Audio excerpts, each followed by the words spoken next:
The NFL season is here, and the Lockdown Defense Sports Network welcomes you to another NFL season. We are here to give you a front row seat to the pulse of the NFL. Join us every Tuesday night as we break down the latest news, dissect the hottest headlines, and fire off fearless predictions that might shape the future of the league. From the locker room drama to game-changing plays, we're just not watching football, we're living it. As the entire hit squad with young RG Robert Garcia, Coach Mike Dubb, the real AG Alex Givens, and yours truly, Coach Defense, joins forces with the NFL Nation Live crew, Ref Guru, Violator, and the Saudi pirate himself, Captain Jack Rackham. So buckle up, because this isn't your average recap. This is the Lockdown Blitz, where the takes are bold, the insights are gritty, and the passion runs deep. Let's go.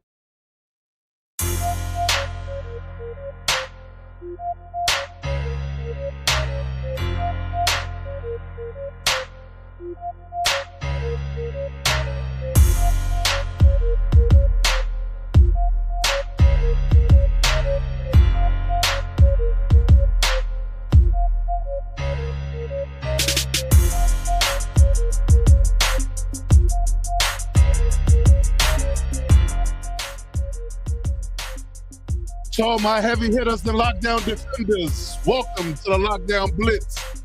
I'm your host, Coach Defense. Alongside with me, the hit squad, my guy, Coach Mike Dubb, young RG Robert Garcia, the real AG Alex Givens, and we're joined, of course, by the NFL Nation Live crew, Ref Guru, and the Saudi pirate himself, Captain Jack Rackham.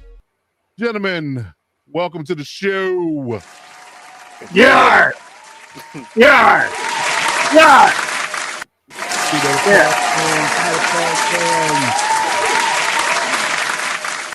By tuning into the Lockdown Defense Sports Network.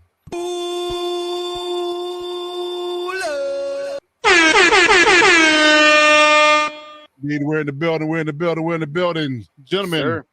Let's go around the room real quick. Week 4 was definitely not good for most of us. Whoa. Wasn't good for most of us. Only person that's really happy at this moment or relieved is probably AG, but we'll get to him. So, coming back around, Mike Dubb, good brother, how you feeling? What's going on out there? You're muted, so I'll let you know that before you start talking. Yeah, I see you muted on there. I'll mute your mic and let everybody know how you feeling. Feeling all right, man. Feeling all right. Seasons has its ups and downs. I'm not going to get into, all the details of the weekend and all that, but, we'll bounce back. We'll bounce back, but I'm feeling good. Okay. All right. Young RG Robert Garcia, how you feeling over there? Came back down to earth, huh, Coach? Yeah. Man, that was a humbling one. Yeah, for sure. Feeling good. Week 4, we're right into it. 2 for 3 on my bets this past weekend, so Yes, we're coming yes, back. Indeed. Let them know. Let them know. Okay. All right. My guy, the man, the myth, the legend himself, Ref Guru. How you doing, good sir? Good. I think if you're 0-4, you're on the clock. That is a fact. That is a fact. True that. Oh, yeah. That is for sure. We got a couple of people that's in that ballpark already, for sure. Captain Jack Rackham, the Saudi pirate himself. How you doing, good sir? I'm good. I got my brand new, to replace my old brand new power chair delivered today, so I don't have to go around in a funky Kansas City red crap loaner power chair anymore until the airlines break this one. Oh, okay. Hey, I was gonna say, man, the hot rod red looked good. Hot red. You know what? Hot red. It actually was a nice chair aside from the colors, but it was friggin', and I caught myself. It was friggin' heavy, 180 pounds, and that doesn't work when you're trying to get an Uber ride and crap. Yeah, That's a fact. That is a fact. Yes, indeed. Yes, indeed. Real AG Alex Givens, good sir, with the one person that got to win this week on this channel. How Yes, you feeling? sir. Oh, I'm feeling great, brother. Had a great fantasy week for your boy, and then my squad dominated, and I know the Ravens are banged up, but two things can be true, and them being banged up and the Chiefs looking pretty solid in that game. So I'm feeling good rolling into week 5. I like it. All right. So yeah, like I said, week 4 was definitely a one for the books. I mean, we had a lot of things going on. I still don't feel like at this point in time we can predict anything. Nothing makes sense. Nothing really makes sense at all. All the analysis and all the work we did in the preseason, all this stuff is just not coming to fruition just yet. That's all I can really say. Yeah. Oh, a real quick note from the wife of the podcast, Akara Givens. She said, even though I kicked your ass in fantasy this week, she did. All right, I know who drafted her team. So. Right. Yes, Akara with the shot. She did absolutely dismantle me, though. And the real kick in the nuts was, I was like, I think you're beating me in fantasy. She's like, really? Watching like McCaffrey go off, and I go, yeah, you have him. I do. Receive, don't even know receive, right? God. Yeah, what am I doing here? The last time I draft for you. Yeah. Hey, he kicks your ass in other ways too, and you enjoy it. So shut up.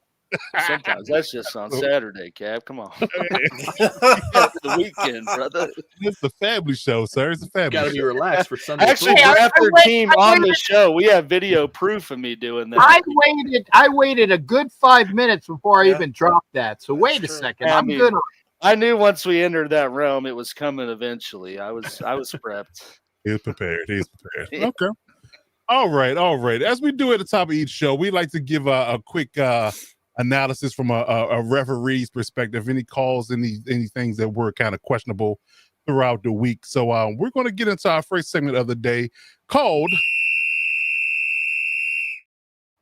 Ask the Ref. So we got we're going to do a bit of an ad hoc here this week. We're going to go to take any questions in the chat that you might have that might be questionable for Ref. We're going to take those. And does anybody around the room have any questions for him and in regards to what they think that he might can shed some light on? Of course, we had a tie. We had some questionable calls in that game, things of that nature. It's a lot of minor things, not anything major, game changing in my opinion this week. But I'm opening the floor. Start with Ref itself. Give me your overall take of what happened from a refereeing perspective this week in week 4. What did you see? What did you didn't see? Did you think it was a pretty tame week or not? How did you feel about the games in its entirety? Yeah, thanks again for having me. I felt like for week 4, there was still a lot of questionable calls out there. I think the officials should have tightened things up by now, but it still feels like they're slipping a little bit. Hopefully things will get better. They had a offensive pass interference call against the Jets, and I have no idea what they were looking at with that call. Mm-hmm. We can dissect that if you want to, but that was not OPI. And so, there were several calls throughout the week that were, were you just head scratchers, but we're going to have that here and there. But I thought by week 4, that would have been maybe single digits, but I think we're still in a double digit questionable calls. And I think they got to get it. They got to get that under control. Okay. We got a question right off in the chat. It said the no call in the Jets-Dolphins game, late hit. Did you happen to catch that? Yeah. What was going on there? Yeah. Yeah. I'm assuming that's, yeah. I didn't understand that call. There was one, and I'm not sure I remember that Miami call specifically, but there was a call in the Cincinnati game, Denver game as well. I think against a Denver tight end, maybe. I thought that was a questionable call. It was away from the play. What was the call that the chat was referring to? It was Jet. I can't remember. I think Jets tight end caught it, got like first down, and then whistle blew. And it's maybe not 5 seconds, but definitely 2 to 3 second window. Guy comes falling in later on top of him, and it's just there's nothing. Dan Orlovsky pointed. The broadcast was like, yeah, I don't know how that's not a personal foul. For a late hit. What's going on? Yeah, it was just blatantly missed. The ref's right in front of it. Yeah, well, again, that's another good point. Is I don't know. Sometimes I don't know what the officials are looking at. It's just really strange. Some of the calls we're getting and some of the no calls. Just wonder what they're looking at. Man. Yeah, speaking of that, I guess piggybacking on the late hit thing, I kind of want to get your take on what do you deem a late hit on the sideline in particular, because I see some things that are, we're not going to bring up the whole Patrick Mahomes, thing, because he's at the forefront of the, kind of people kind of giving him the mantra of him kind of baiting people to hit him late. But when you see a guy he's clearly out of bounds, and you have a guy come in and hit him after that. Now, mind you, he's moving. He is moving. So, the idea, I always want to give defenders grace and assist because you're moving 100 miles an hour. But when you see things like that, or they seem to be blatant, and he feel like he could have, stopped his tracks, or could have held up, or could have pulled up and not hit the guy, and he hits the guy late. And it's to me, it's like a 50-50 toss up about whether or not they call it as well. How do you officiate that if you were in that position?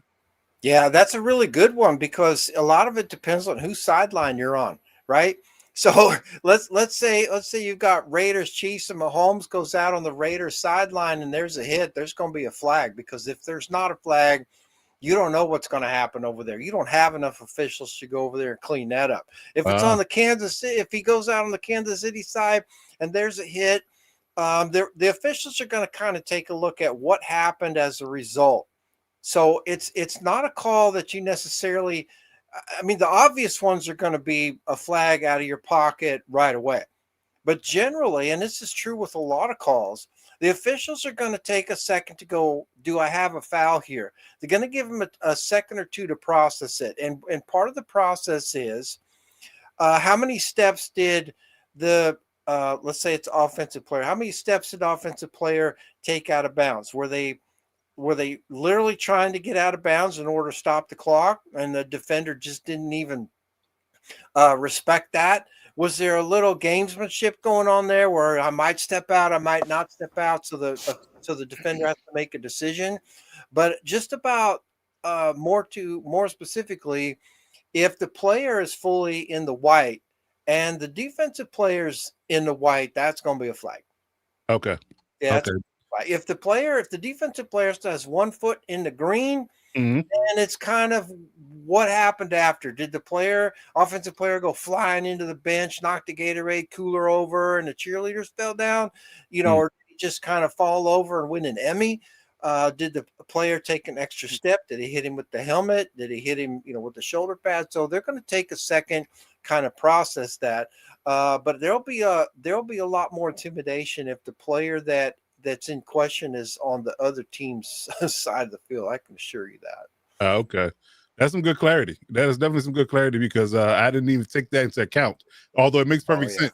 Because if it's on the sidelines, your field judge can't get up there fast enough. You don't want a bench clearing incident there. The referee's going to be over there if it's a quarterback. But even that, even in the best case scenario, you've got 3 officials. You've got the referee, the line judge, and maybe the field judge, side judge coming up to try to clear that out. And they're going to be up in there. And if the players are smart, they'll stay out of the way. But you got coaches all in there too. They're going to try to get that player cleared out. The other part of it too is, where are we in the game? We in the last 2 minutes, and a team quarterback that got hit out of bounds on the other team's sideline is ahead. He's trailing. Defense trying to get the ball back. I mean, there's a lot in your head as an official.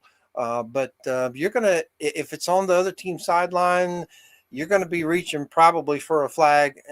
If it's not, then you're going to take a second or two to ask yourself what you got there. Gotcha. Okay. Perfect. I got one more question for Rep, but I want to give the room a chance to ask anything they want to do following up, or they have any other questions they want to ask him, because I had another hot button topic that just kind of came across my brain that I want to get his opinion on. Did anybody else have anything for him before I ask? I just have like a very, very quick general question, not necessarily in a specific game where something happened, but is it ever a case for like referees when I don't want to say they throw a flag and then decide, oh, there's a penalty, but like kind of like how we were talking about, they rely, on scoring plays, they rely on that instant replay to kind of bail them out in certain situations. Is there certain cases where they throw a flag, not necessarily with the intent of, oh, here's this penalty, but kind of sort of like, okay, I know there's something there. I don't know exactly what it is, but I need to get a flag out there so we can go and discuss it. That's a great question. And it's a 2-part answer. If you do what you just said, throw a flag because you want to sort it all out, you better not be working at that level. Has that happened at all levels? Probably. But at the NFL level, that's your last flag. You better autograph that and hang it in the hall, because you're done. But Poker. yeah, and at Division One, it's that better not happen. At lower levels, it's happened. I've been with officials that threw a flag and went up to the official and said, "What do you got?" He goes, "Well, I'm not really sure." I'm like, "What do you mean you're not sure?" Ooh. And all of a sudden, you got something. 6 out of the 7 officials in the huddle, and everybody's like, "Gee, I wonder what they're talking about." Well, they're talking about up and how they're going to fix it. But so I'm hoping that that's not the case. Because if you've got a flag, you better have something. What makes it look like what you're saying oftentimes, especially on television, is because something else happened. They might have to pick it up, or there might be a scoring play, and the penalty is declined in the background, but we're never told that. They just, they just magically pick it up because they'll say, "Oh, there's a scoring play, there's a flag, we got to sort it all out," and then you never hear what happened. That would make you think, "Oh, well, they threw a flag thinking that they want to try to figure something out," but that's not actually what happened. It's probably against the defense, and what offensive team is going to accept a penalty on a scoring play. Right. So generally speaking, I would really hope that that's not the case. It's been a long time since I've even thought that I've seen that at the NFL level, but I can't say it's never happened. It's happened at lower levels, and I've observed that personally. But I would say that if we're getting that feeling from anything we're watching, there probably was something else going on that we just weren't told about. Okay. All right. Anything else around the panel before I ask my final question, I guess you can say? Yeah, I got. I guess it just kind of depends if you saw the play, Ref. I don't know if you watched kind of towards the end of the Packers-Cowboys game, but there was. I can't recall. I think it was in the fourth quarter. I don't think it was in overtime, but I think I was talking to Coach and said glad they didn't call a PI on it, but it was a throw in the sideline to Wicks, and there was kind of contact on both ends, and it was a no call, but Packers Twitter is raising hell right now that should have been called, and I think I was even talking to Coach, like it seemed like Love was trying to throw into a PI to some degree, and so if you saw it, I guess what's your insight on why it wasn't called, and if not, I guess what are the sort of measuring components of contact on both sides to end up in a no call? Yeah, that one. I did see a lot of the Packers game. That one doesn't ring a bell, so we'd have to probably rewatch that and break it down. Generally, with regards to receivers, your deep officials, field judge, side judge, and back judge, are going to be primary keys on the receivers. Field judge, side judge, the widest eligible receiver at the snap, which can be a running back actually, but generally it's a receiver.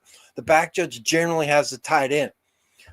So those are your general keys. With regards to contact, they have to watch the contact within the first 5 yards, right? Because you can have illegal contact within the first 5 yards. And beyond the 5 yards, then you have a decision with regards to contact. Is it holding or pass interference? The difference is what's the status of the ball when you threw your flag, if you threw a flag. Contact for DPI, the bar is lower than for offensive pass interference. For offensive pass interference, you have to have a full extension of the arms with almost a locked elbow. You can get away with quite a bit on the offensive side, especially with one arm. With two arms, you might not have to go fully locked, but if you're pushing off and you got those elbows that almost lock, that's probably going to be a flag. So although the threshold for offensive pass interference is higher, that bar lowers if I've got two arms involved from the offense versus one arm for the offense against the defensive player. For the defensive player, the bar is much, much lower with regards to, do I have a flag? But to answer your question, one of the keys, there are three primary elements to pass interference. There's the arm bar. I'm restricting his movements from an arm. I'm not watching the ball. I'm doing this, right? Trying to wave him off, so to speak, trying to block his vision, if you will. Face guarding. Yeah, face guarding essentially, which technically which technically isn't supposed to be a foul. But if you're in contact with that, they're probably gonna call that. The challenge now is that the quarterbacks, like you mentioned before with Jordan Love, although that may not have been specific on this play, the receivers, they're throwing the ball short and receivers trying to come back, and the defensive player doesn't have much choice because he's chasing him. So then he ends up running into the offensive receiver, and then you've got an automatic flag. But it's basically a free flag because maybe the ball wasn't even catchable. They say at the NFL level that whether the ball is catchable or not isn't a factor in whether you have DPI, but it is. They can't deny that it's not. They can say it's not. But unless the ball ends up in row 3, section 312, seat 86, whether the ball is catchable or not is going to be a factor in whether or not they're going to throw a flag. But contact after the 5 yards is something that the official has to watch all the way through the end of the play. And they've got to see quite a bit of contact, but they've got to see some sort of restriction. They've got to see some sort of cutting off the receiver's ability to get to the ball, and not watching the ball is going to get you a flag 9.5 times out of 10. Okay. Good stuff. Good stuff. Okay. One quick follow-up question I had in regards to officiating, or how do you deem it to be a penalty or not? Because I'm seeing a lot of issues with defenders not knowing exactly how to officiate mobile quarterbacks. And I feel like there's a lot of hesitation on defenders' part when it comes to quarterbacks running or when they're in the pocket, outside the pocket. And it seemed like in fear of drawing a roughing the passer penalty or a targeting penalty, something of that nature. Because I feel like the quarterback has an extra layer of the roughing the passer aspect of it, as well as targeting and helmet to helmet contact, things of that nature. So I feel like they have a extra added element, and we have seen probably this might be the height of mobile quarterback play in this entire league, from my perspective. So, how do you officiate the idea of the when the quarterback's out of the pocket, when he's not out of the pocket, when he's, because I know he's protected by the roughing inside the pocket, but technically he's not supposed to be protected outside of the pocket, but it still seems like defenders are hesitant. So how would you officiate that from your perspective? And what should, I guess you could say, the average fan look for in what they call on the field and what they don't? The answer is beats the hell out of me. I don't know how you officiate that. Part of the answer is the referee who has primary responsible for the quarterback and probably has that call until the quarterback crosses the line of scrimmage, right? And technically becomes a runner, and technically by rule loses his protections once he becomes a runner. The question is, when does he really become a runner? Well, you've got 17 referees, and you probably have 18 different definitions of what that is, which makes it very difficult to officiate whether you have roughing the passer or you don't. But you asked with regards to keys for the fans to look out for. Where, in terms of location on the field, was the quarterback hit? In the pocket, outside the pocket, behind the line of scrimmage, or beyond the line of scrimmage? Who hit him and where, and how many players hit him? So, for example, you've seen the quarterback slide, player tries to stop, still hits the quarterback, no flag. You have the same scenario, quarterback slides, defensive player tries to stop, hits the quarterback, and there's a flag. Well, there's no consistency there because the officials are in one of these moments where I have to err on the side of safety. So what they're looking for generally is the helmet-to-helmet contact. That helmet-to-helmet contact can be just your face mask hitting the quarterback somewhere above the neck. It could be your arm. It could be your left toe. It could be your salute to service towel. Whatever hit him in the head, that's going to be a judgment call. So inside the pocket, it's much more difficult to really officiate the rough and the passer, because generally all you're really going to be able to see is either hits to the head or late hits. Late hits being after he's thrown the ball. Now it's in basketball it used to be you could take 1.5 steps and that wasn't traveling. Now you can pretty much just run down the court with the ball and nobody ever calls traveling. That's It a used fact. to be you could take a half a step and hit the quarterback after he's thrown the ball. That wasn't a flag. Right. Now we don't know how many steps, half steps, no steps that you can do. It's very difficult to get consistency on that because we really don't know what the answer to roughing the passer is. But if he's in the pocket, couple things. Did they hit him low? Did they hit him late? Did they hit him in the head? Any one of those three likely could draw a foul. It depends on whether you're Justin Fields or you're Mahomes. Okay. If he's outside the pocket, then for a right-handed quarterback, actually the threshold for roughing the passer is a little bit higher because he's going to have his back to basically the rushing defense, but he's got the ability to stop, set, and throw. If he's a right-handed quarterback running to his left, how many quarterbacks that are right-handed running to their left actually stop, set, and throw? They generally jump up and throw, or they throw on the run. They generally don't have a chance to run all the way out there, set, and throw. So roughing the passer increases quite a bit when you have a right-handed quarterback running to his left because he's not defenseless, but he's more defenseless running to his left than he's running to his right. The opposite would be true for a left-handed quarterback. The other aspect of it is which side of the field. Is the quarterback rolling out to the wide side of the field or the short side of the field? And whose side of the field is he running to? So you got Pat Mahomes against the Raiders.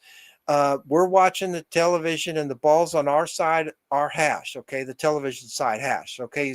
So Mahomes is right-handed. He rolls to his left, which is the short side of the field towards the Raiders bench, and he gets hit. Do I have a flag? Why? For all the reasons we just said before, you got a quarterback in enemy territory who got hit.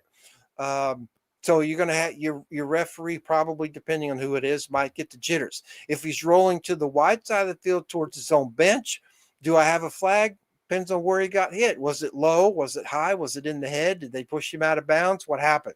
Maybe I got a flag. Maybe I don't. So again, it's same as kind of the call or the question you had about out of bounds. There's a lot of subjectivity to these calls, but there's a lot of processing the officials have to go through. Location on the field, where he got hit on the field, who was it, and by who and how many is going to play all a factor in whether or not I have a flag. Some of them are going to be obvious.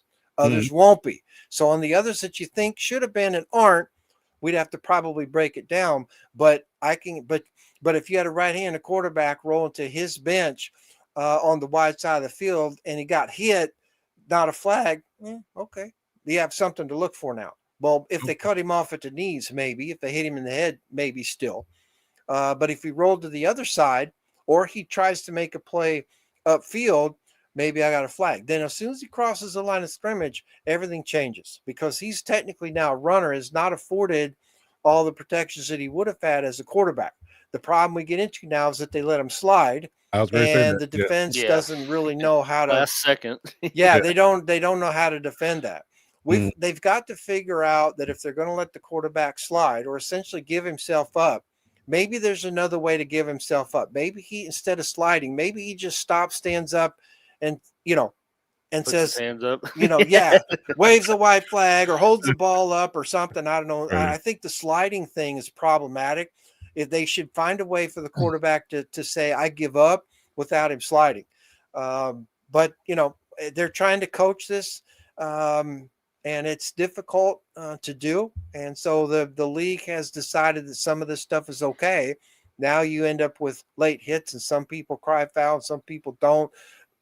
Very difficult for the line judges to gauge that because that's not really their key. But they may have to come off of their key when the quarterback crosses the line of scrimmage because the referee may not have a clear view of what happened. So the referee may go over and go, do we have a foul? You may get a late flag. So there's a lot of communication that has to go on there. And when the referee has primary responsibility for the quarterback and can't move appropriately to guard or cover the quarterback in all these other instances, there can be a lot of confusion about what we have and what we don't have. Roger that.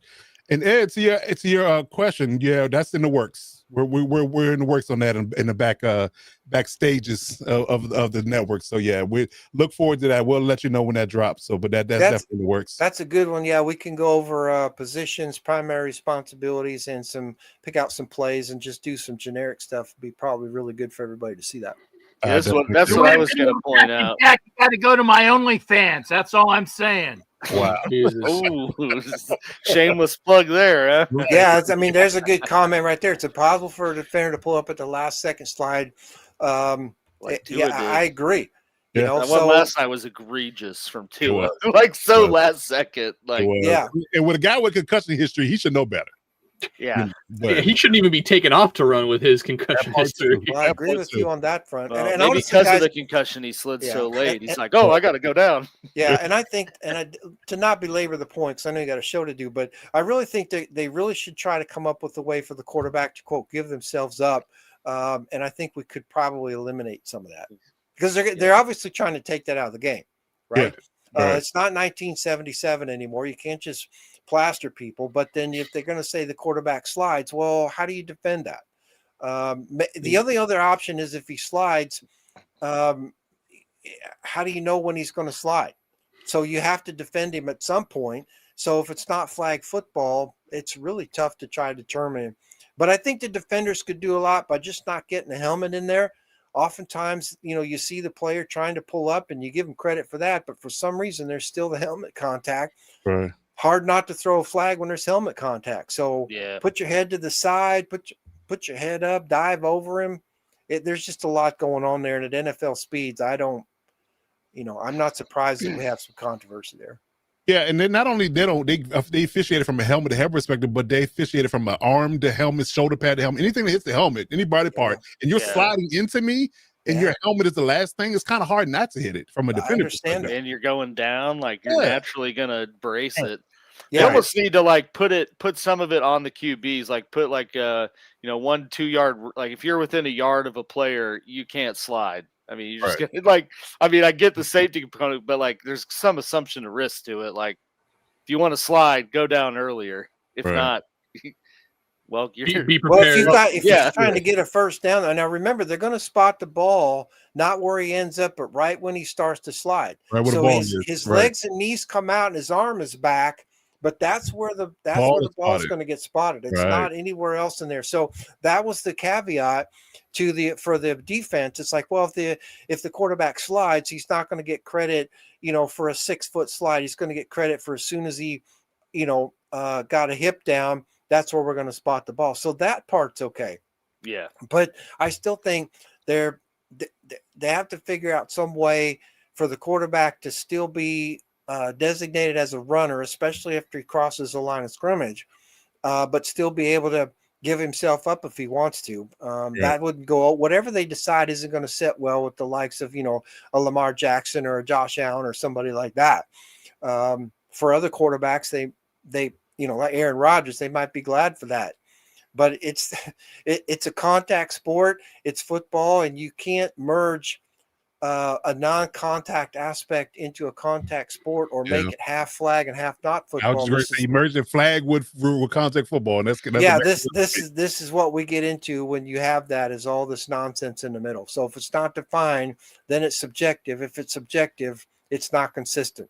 There you go. That's pretty much how it works. I like it. Okay. All right. Any follow-up question we have a ref before we move on? All right. Okay. Gold as always. Hey, listen, these segments are absolutely gold. I definitely appreciate them in its entirety. So, good sir, we appreciate you having you as always. Appreciate being here. Thank you. Yes, hopefully indeed. it's helpful. Oh, absolutely. Oh, 100%, man. If nothing else, from a selfish plug, I'm pleased. I always get a nugget or three from your perspective, educating me on what's going on the field. Well, what's hard is even in talking with you all, we'd like more clarity. Unfortunately, with the way that it is, sometimes it just isn't. Yeah. So the conversations that we're having about subjectivity and how you do this and how you do this, that's the same conversations that are going on in their training sessions. How do we deal with this? And pretty much it comes down to a situational thing. You try to get your crew all dialed in on what you have and what you don't have. And again, like I said, if it's not defined, it's subjective. It's subjective, then it's not consistent, and that's just how we are. I love it. I love it. That is a line within itself. Put That that is on the Yeah. shirt. that is a line within itself. I like it. Okay. Well, good sir. I appreciate your insight, and we'll check up again with you next week as we do our Awesome. segment Ask the Ref. And ladies and gentlemen, as always, Yeah, thank you. Ref Guru. Yeah. I'm really looking forward to watching this game this week for what it's worth. I won't be here for the rest of the show, but the Commanders and Seahawks, man, they're just kind of lurking. People better start paying attention to what's going on with those two. Actually, Look You at heard Coach cheesing up there. Look at that cheese Yeah. smile when you heard that. Who, me? Indeed. But ladies and gentlemen, we appreciate Ref Guru. We'll catch him next week. Yep, Let's take get care. into some headlines. Let's do it. Hit Squad headlines. All right, so let's talk Hit Squad headlines, and there's a lot to talk about from the NFL perspective. So we'll get into some NFL news, and then listen, we could probably end the show right now with a ref segment. 'Cause that's just gold in itself. Yeah. But we're gonna try to deliver from a podcast perspective from here on out. I appreciate everybody that's been coming through each and every week. Hit that subscribe button on the channel for the Lockdown David Sports Network if you have not done so. And so, gentlemen, let's talk football here, and let's talk about the week 4 in its entirety. Of course, the biggest headline and the most glaring headline is, the Dallas Packers and Cowboy matchup in Dallas this past week. And very entertaining game. I think that we all discussed, privately, that we said that we didn't think the game was going to go in that manner. We thought it was going to be a walkover or a run over from the Packers' perspective. And Dallas came to play. Dallas came to play. They were highly motivated. I got to give Brian Schottenheimer a lot of credit. I didn't have him anywhere near, in the annals of, coaching this team well in this stretch. But he's not only calling good plays, but he's coaching, he's managing them, he's motivating these guys. They're playing hard. Excuse me. And they're doing things that I didn't anticipate them doing. And they're a sneaky team at this point, especially taking the Raiders to the brink. Of course, the game ended in a tie, but let's go around the room and let's talk about the game. Give your perspective on it and tell me exactly how you felt about it. And of course, we'll follow that up with talking about the result. But let's talk about Michael Parsons going back to Dallas. Start with young RG. How did you feel about the game? It was definitely a highly anticipated matchup when Michael got traded to Green Bay. So how did you feel about the matchup in itself, and what did you think about the game in its entirety? Yeah, I thought the game, obviously ending it in 40-40, nobody expected that. We brushed on that a little bit. We fully expected Green Bay to just come in here and kind of dominate. It was a home game for the Cowboys, but I think we were all kind of on the same page of the Packers are just kind of on a different level this year. Add Micah into that mix with a defense that was already, top 10 last year, and they're going to be really scary. And I think this game really, although it ended in a tie, it really did seem like a loss for Packers fans and for Green Bay in total. Mhm. I think Dallas, again, I know there are no moral victories in the NFL, but this is about as close to a moral victory as you can get because you didn't lose, but you didn't win. So, I think Dallas, like you mentioned already, Schottenheimer, got to get a ton of credit. The boy, Marty's boy, he's all grown up now, and Right. man, it's my boy, Blue. But yeah, I thought the Cowboys were extremely impressive. And I'm gonna keep saying it as long as that offense keeps performing. Man, if only that defense had somebody like a Micah Parsons, that team could really compete this year. That part.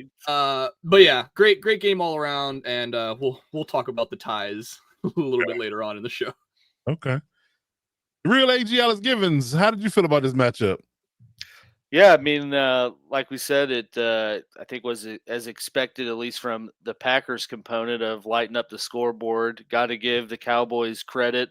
I guess got to give Jerry Jones a little bit of credit because I did not envision them putting up 40 points without CeeDee Lamb in their lineup, and that's why you go get a George Pickens so his crazy ass can do stuff like he did, Sunday night. And, I didn't think they'd have a good running game, not getting Derrick Henry or addressing it with someone better than Javonte Williams. And they have a pretty stellar running game, and they clearly knew what played into Micah's weaknesses and, took advantage of that and got the ball out quick. I mean, Dak was 31 for 40. That's just ridiculous. Like he was slinging, dude. He got sacked once, which was Micah, but I mean, that was later in the game.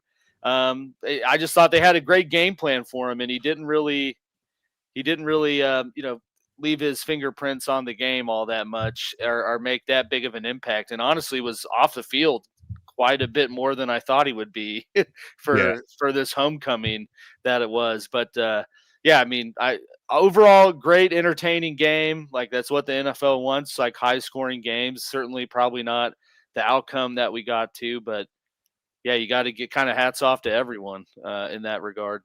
Yeah, they put on the show. That's for sure. They definitely put on the show. I definitely consider it. And I'm gonna shoot Michael some bell. They did double him practically every play in that game. You chip him with a running back or tight end, or they flat out double him in practically every snap. Outside of that one where he got free on the right side and got a sack. But yeah, they definitely had a game plan to keep two bodies on him at all costs. So that definitely lent to the idea of him being largely ineffective for sure. All right, Captain Jack. What we got on the Michael Parsons' return to Dallas from your perspective? Jack Kenna, thank you. I really do talk on this show. They try to keep me in check, though. So that's why I seem to be more well-behaved here. I honestly can say I was doing my after-game show for the majority of this game.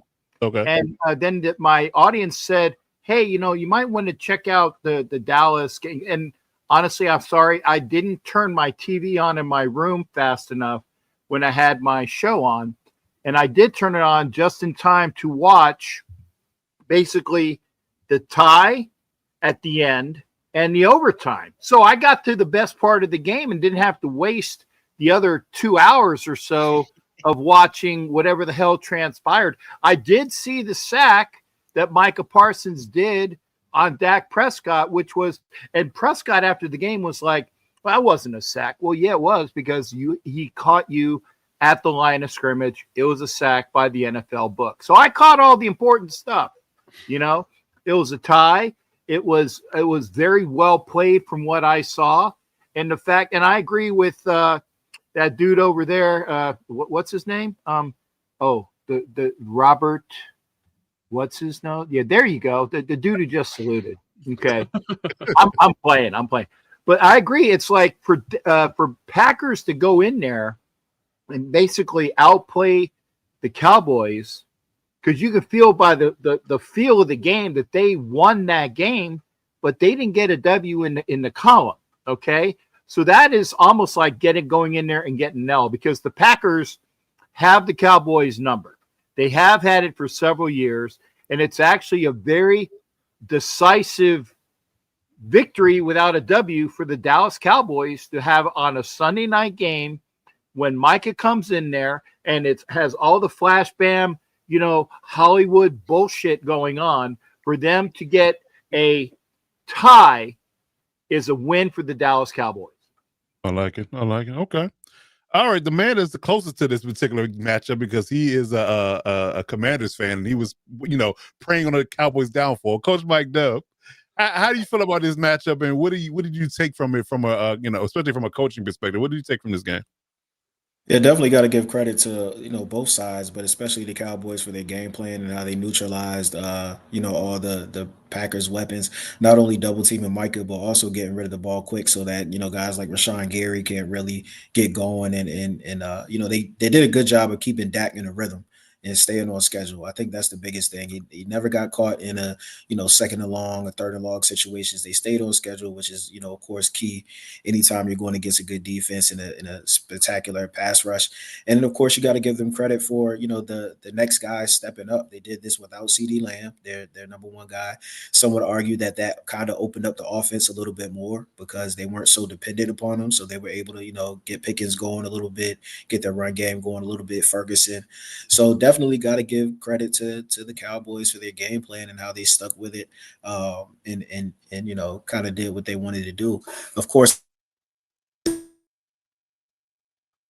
What happened? Did we lose Dub? Uh-oh. He's frozen. I thought that was me, man. Yeah, I thought that was me too. I already clicked, and then he just froze. That was a scary sound. It Yeah, was. that- television. blasted. That smile that he had earlier. Oh, there he is. He's live. There he's back. There it is. There it is. I see the smile now. The smile knocked it out. It was like an hour after the smile or whatever. You know, it was a percussion just coming off.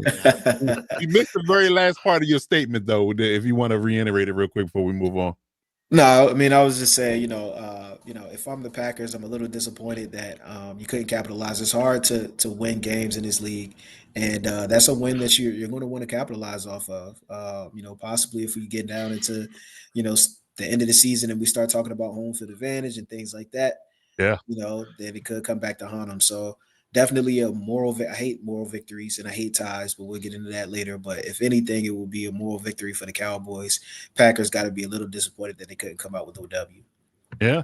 In a famous rap lyric, they say moral victories are for minor league coaches. So I get how we feel about moral victories. So yeah, that's what you have in a certain aspect of it. So I get why the tie is definitely something we don't want to see. And I'm glad we brought that up and everybody kind of, hinted on to focus on that particular aspect of it, because our next headline would be the ties in the NFL. Now, I would argue that, we can talk about, the rules and how they changed them, they tweaked them to kind of get a better result, right? But we still have this problem here, and in such a high stakes league, where wins matter. To Doug's point, it could come back and bite you in the standings or not. Sometimes that non-loss in your column could play into the idea of which seed you get. Could maybe work out for you in the better aspect of it, not negative, but we don't know. But for my money, for college to have this completely utterly figured out, and we saw it in the Oregon Penn State game over the weekend, the day before, but them to have it completely figured out, and it doesn't take up an enormous amount of time to get it resolved, at any point if they had ties in the regulation. What should the NFL do? Should the NFL eliminate the idea of ties, and should we have a guaranteed result? Captain Jack is chomping at the bit. Please go first. Please tell me how you feel about it, and what is your take on this particular aspect of it in NFL? Man, Coach, I know I got with all you youngins out there. Okay, and Coach, you're not quite as old as me, but you're still a youngin in my heart. Okay, here's the thing: in the old NFL, back in days of yore, there were ties. There were ties, and then they expanded the games. It went from 14 to 16 to 17, and they expanded the rules. And even when they did the overtime, it's like, oh, now you have to have both teams get the ball. I get it. It's because of the mind of the American public, like these people were saying there, people don't pay for ties. No, it was the NFL trying to kowtow to the big bucks of the audience and the sponsors and all the people that are throwing money at them. And so they have to have something. And it's not just the NFL. Like you said, they have ties in soccer. No, they don't. They have that bull crap. I call myself this time. They have the bull crap of like the extra shooters and kickers and all the other stuff, just like they have in hockey, where they have the overtime period, then they have a shootout. It's okay. It's okay to have a tie. They have draws in boxing, and it's well worth it. I saw a draw when I saw the Canelo undercard, and the guys beat the living crap out of each other, and it was a great fight, and it was a draw because it was what it was. There can be ties. Can it hurt you in the standings? Yes, because you didn't win, but let it all play out. There's no need to have a BS for the sponsors and the money and the Budweisers and the crap going on to have a winner. I know that is like detrimental for what y'all want to say, but it's okay. It is okay. Well, I shut a sim in the boxing because it tells me if I have a really good fight, that means I'm guaranteed to get another one. But you're not guaranteed to get another, shot at the people you tie with in the NFL. It's just not how it works. Such is life. Such is life. Yeah, I'm good with it. Went to a tie. They will fight again, and we get another good, multi-million-dollar fight. But the Packers and Dallas may not see each other at all ever in the season. So it may not work out that way. If it's a tie and it hurts you in the standings, so be it. Okay, you didn't get a win, you didn't get a loss, but it's better than losing. It's not as good as winning. It's just what it is. I that sounds like the participation trophy argument to me. But we can agree to disagree personally. But let's get Coach Mike Duff's perspective on the ties. Do you think that the NFL should adopt the college rules, eliminate ties? Should you fight to the death? First blood wins. What do you take on what the NFL should do about ties? 100%. I think college has it figured out. College, this is the thing, I was against when they put in the rule where both teams had to get the ball because I said football is, all phases of the game. You want to win, you got a chance to play defense, you got a chance to play special teams, win on defense and special teams. Anything. Just I don't like ties. And I don't like ties because you play to win the game. And as a coach, it frustrates the crap out of me to, have guys, and I understand, it's not necessary. And this is from a selfish point of view, my competitive side. You either win or you lose. You know what I mean? Like there's no in between. And when you start talking about records and you start talking about, incentives and contracts and, who's over 500 O's of all this stuff, I don't know. It's just, there's not much more. It doesn't get much more black and white than wins and losses. Like that's just it. That's just, you cannot play good. You can, all this other stuff. And in life, I get it. I get it, Cap. Life goes that way sometimes, but this isn't life. This is football. You win or you lose. Please give them a definitive answer, especially in the professional ranks. College has it figured out. Go with the college. Please, one alibi on that. We're listening. Yeah. It's when you talk about college, it's arbitrary makeup. Okay. You're going to start from here and you're going to have this, and it's bull crap. At least in overtime, in the pros, they do it the correct way. Well, wait a effing second. Don't piss me off. Okay. Okay. It's arbitrary. I caught myself. Don't get my blood boiling. Okay. But it's arbitrary in college where they start at whatever they start at, and you're going towards the thing, and then you get the other guy, and it's all arbitrary. Even in baseball, with the BS of having a runner on second base now, just to try to get a win. Okay, because baseball, they didn't like to see all of these extra innings where they couldn't get a run across, so they made arbitrary rules. Arbitrary rules in college football just to get a win. Arbitrary rules in professional baseball just because they're kowtowing to the sponsors and the people that are blowing money in it. I know people want to see a winner. I get it. I want to see a winner too, but I don't like arbitrary BS rules that they throw in there just to have a result. That's what I'm saying. And I apologize when you were talking about that. College has it figured out. No, they don't. They're just kowtowing to the sponsors as well. May I go? Go ahead. All right. Let me respond to this. It's not in the sense of they're just trying to get a winner quick. It's the sense that they're trying to end the game quicker. That's what they do with all of these sports. It's why they added the extra runner, an extra innings rule for baseball. They don't want these games going 18, 19 innings. They want them to end in, 12, 13. These guys play 162 game seasons. They don't want them to have to play 2 games in one, essentially. Same thing with hockey. Hockey playoffs, it's overtime, and you just go until somebody scores. It's normal. I like that. But that's in the playoffs, right? In the regular season, it's the shootout, and that's about as arbitrary as it can get. You start at center ice, you have the puck, it's you and the goalie. You take one shot, you win, cool. If not, that's it. That's about as arbitrary as it gets. At least with college, it's an actual drive, and it's like, yeah, you're starting them on, this part of the field, and they have to go down and score, but that's actually them playing the game. That hockey overtime, that's not hockey. The extra innings rule in baseball, that's not baseball. Like, it's very similar. You're proving my point for me. You're proving my point for me about the arbitrary BS in hockey. If you're going to have overtime, let them play and play and play and play. And you don't have that crappy shootout. In football, in college, you started, I can't remember, was it the 30-yard line and you move in? 25. Whatever. But it's arbitrary BS. That's what I'm saying. But during the regular season, I get it. But if you're going to have a winner, do it the right way. If you're going to have overtime, like you said, college does it right. I disagree. College does not do it right. So they are talent. Would you be open to an idea then, if we're going to make it arbitrary, that we just all right, field goal kick at the end of the games for football during the regular season?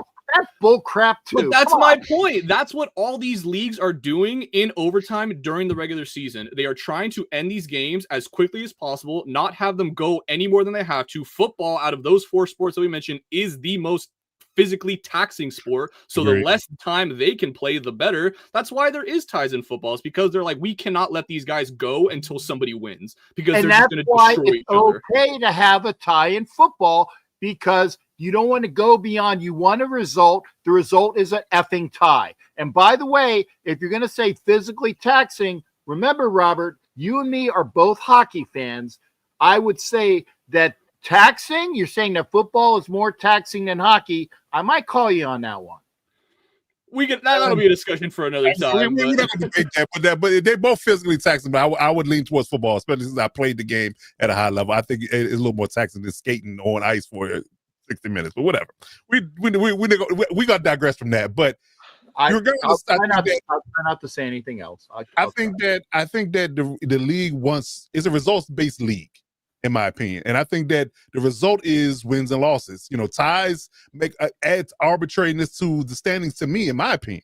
Because I think that if you have several teams with ties, that messes with the standings and the idea of who gets what from a seeding perspective. So that's another thing too. If everybody's clear cut, wins and losses, no ties in the third column, I think that makes for a more concise idea of who deserves to be the 1 seed, the 7 seed, whatever the case may be when it comes out of the playoffs. But I'm not going to belabor the point too much. I want to get everybody else's opinion on it. But put up Ardell's comment there, Coach, about that physically taxing stuff. Okay. I missed it. It might get see it. This one? Yeah. Hockey is the most taxing sport on earth. Fair. I mean, again, we can agree to disagree. I agree with this though. Yeah. That part, yeah, true that. Okay.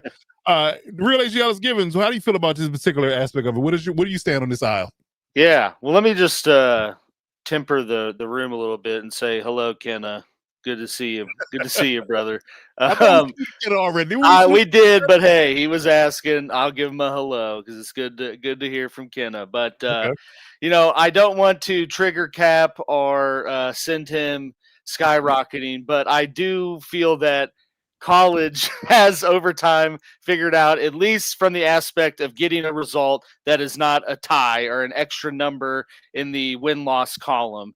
Because, like I said, when we talked about this after the game, I'm like, there's only 17 of these things. Like, why are you making it a possibility that one of them can end in neither a win or a loss? So they need to change something so it drives to that point, whether that's reverting back to the old rule. If you drive down the field and kick a field goal, you won, because at least then you're saying, well, hey, you had a chance to stop them, should have done it.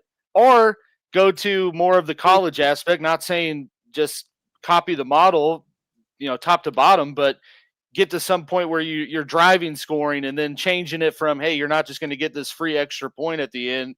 You got to start hitting 2-point conversions so that we're not here all night with you guys scoring from 25 in, kicking field goals. So I just think whatever they decide to do, they need to do something so that the regular season in one of the 17 games doesn't end in a tie. And I understand that it brings different implications than a loss, but it's also not a win. So why not have the game just, it's black or white, ends in a win or a loss, and don't leave it up to that possibility. I wholeheartedly agree. And then start from the 50. We don't got to do the 25 like college does. Start from the 50. These kickers kicking, 50, 60, 70-yard kicks in certain cases. Start from the 50, give them one drive from the 50, and the other team will drive from the 50 and see what happens. If you kick a field goal, no field goals? No field goals. Nope. Just go drive straight down, and then you just keep going back and forth with it. Because the thing is, we're already, most teams are almost already starting at the 50 with these new kickoff rules. Touchbacks are 35. Yeah, that's why I say start from the 50, because you're damn near doing that anyway with the kickoff rules. So start from the 50. If you can't score from that aspect of it, it's tough on you. But I think that they should definitely do something to have a more definitive winner. Because like Alex said, you only have 17 of these things. You don't have 162. You don't have how many games in soccer or hockey, whatever case may be. You don't play for 8, 9, 10 months. You play for 3 months, and it's a lot of stakes involved. So I think they should clean it up, in my opinion. But we'll see what they do in regards to that. But I think there's a lot of buzz around the idea that this tie business is not what's good for the fan base, for sure. Because I'm sure that we all can have one opinion on it, but let that tie affect your team get in the playoffs or not, or then we got a whole different opinion. Then we got a whole different opinion in that respect as well. So if all we need is the Bills to tie and not make the playoffs somehow. Then they'll change the rule. Yeah, that part. If you tie, you tie. If it affects your outcome, sucks being your team. But you play to win the game unless you tie. Okay, Herb Hedwig would not agree with that, but okay, we'll do it. Okay. All right, but yeah, we'll see how things go with the tie business. But I think we all, outside of Cap, we agree that something needs to be done to make sure we have wins or losses versus ties. Ties not good for anybody. Besides, I like to be difficult because I knew all the rest of you bastards were going to say what you said. That's why I said what I said. Got to play devil's advocate. It's not a secret. We know. Okay. All right, so let's move on down the line. Let's talk about a different topic in regards to the NFL. So let's talk about some quarterbacks. So we saw the benching for Jackson Dart of Russell Wilson this past week, and we saw Kyler Murray, quite honestly, not look great, on Thursday night against the Seahawks and for most of that game. So, there's talks and there's buzz about Russell Wilson's future, and there's also talks and buzz about what Kyler Murray's future is going to look like. Are we going to see Russell Wilson at all in starting ever again in the NFL? Are we going to see Kyler Murray on a different team in 2026? We don't know. But either way, these guys seem to be wearing out their welcome where they're staying in that aspect of it. So let's go around the room and get people's takes on. We'll start with Russell Wilson, and then we'll get to Kyler Murray. But I'm gonna start with the real AG, Alex Gillens first. We talk about Russell Wilson. How do you feel about his status in the NFL, and what do you think he does after his tour in New York? If he stays that long, he could get traded. We don't know. Yeah, I mean, he doesn't really strike me as the kind of guy to read the room and retire, when the time's right. So I imagine he sticks around unless his, ego is too big to be a veteran backup somewhere. But I think the days of Russell Wilson or a team giving him the keys to the offense and saying he's our guy are done, because he was good in Seattle for a decent stretch of time, but everywhere else he's gone since then has just completely gone off the rails. And I mean, the last two teams he was with, he didn't even make it. I don't know when the Steelers moved off of him completely, but I feel like it was about the same time this year. So, last year. So he didn't even make it into a quarter of the season with the last two teams he's been with. It's actually backwards, because Justin Fields started the season because he was quote unquote hurt, and then after 4 or 5 games they benched him. Justin Fields. Oh yeah. And Russell finished out the season, so he finished the season out. Did they make the playoffs? No, they did. No. They did. Yeah. They did.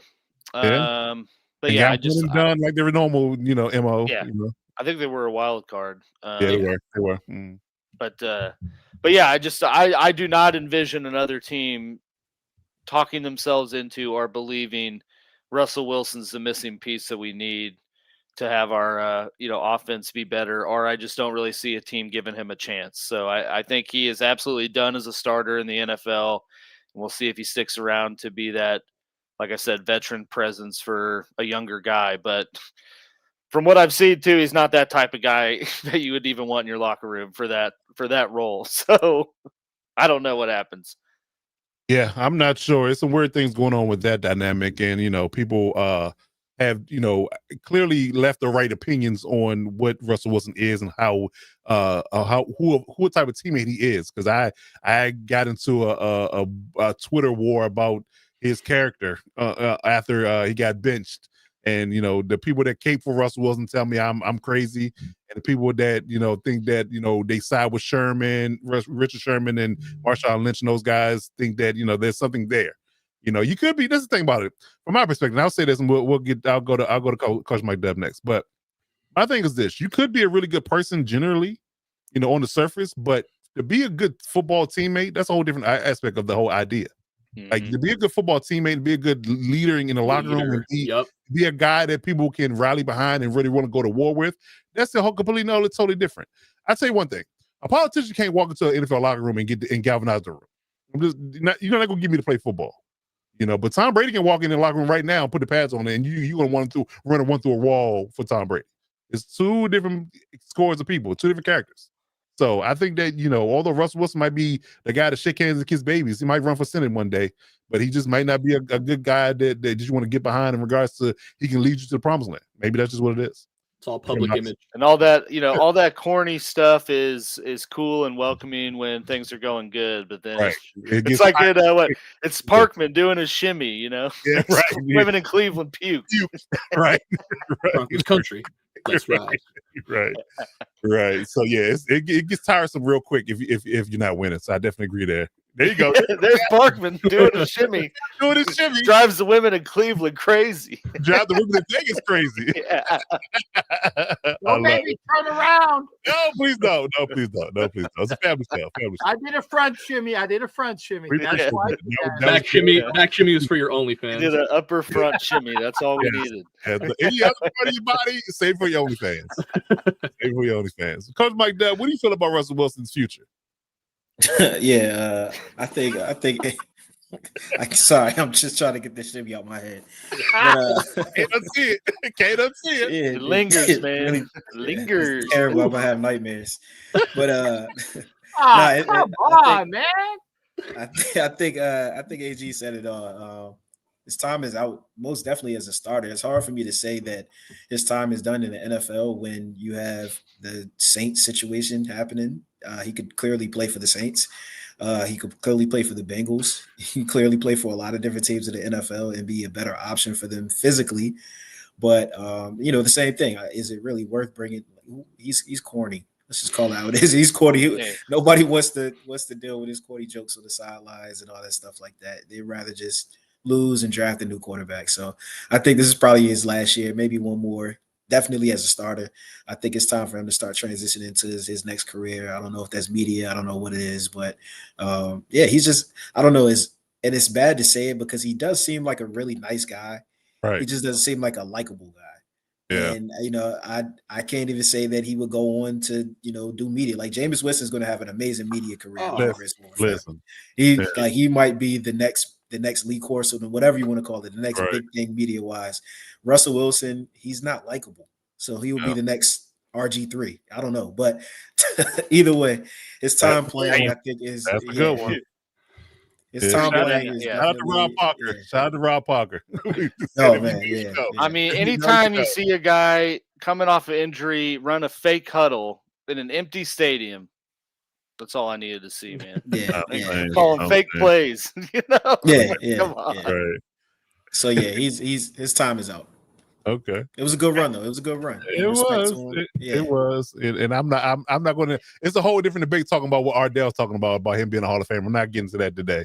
That's gonna be a whole different conversation. Turn out the lights. The party's over. I love it. Well, Gab Jack, you're up. What do you feel about Russell Wilson? Do you share the sentiment of the cast, or you be contrarian? No, man. Like I said, the song says it all. I mean, people would rather trade for his wife at this point. Wow. Damn.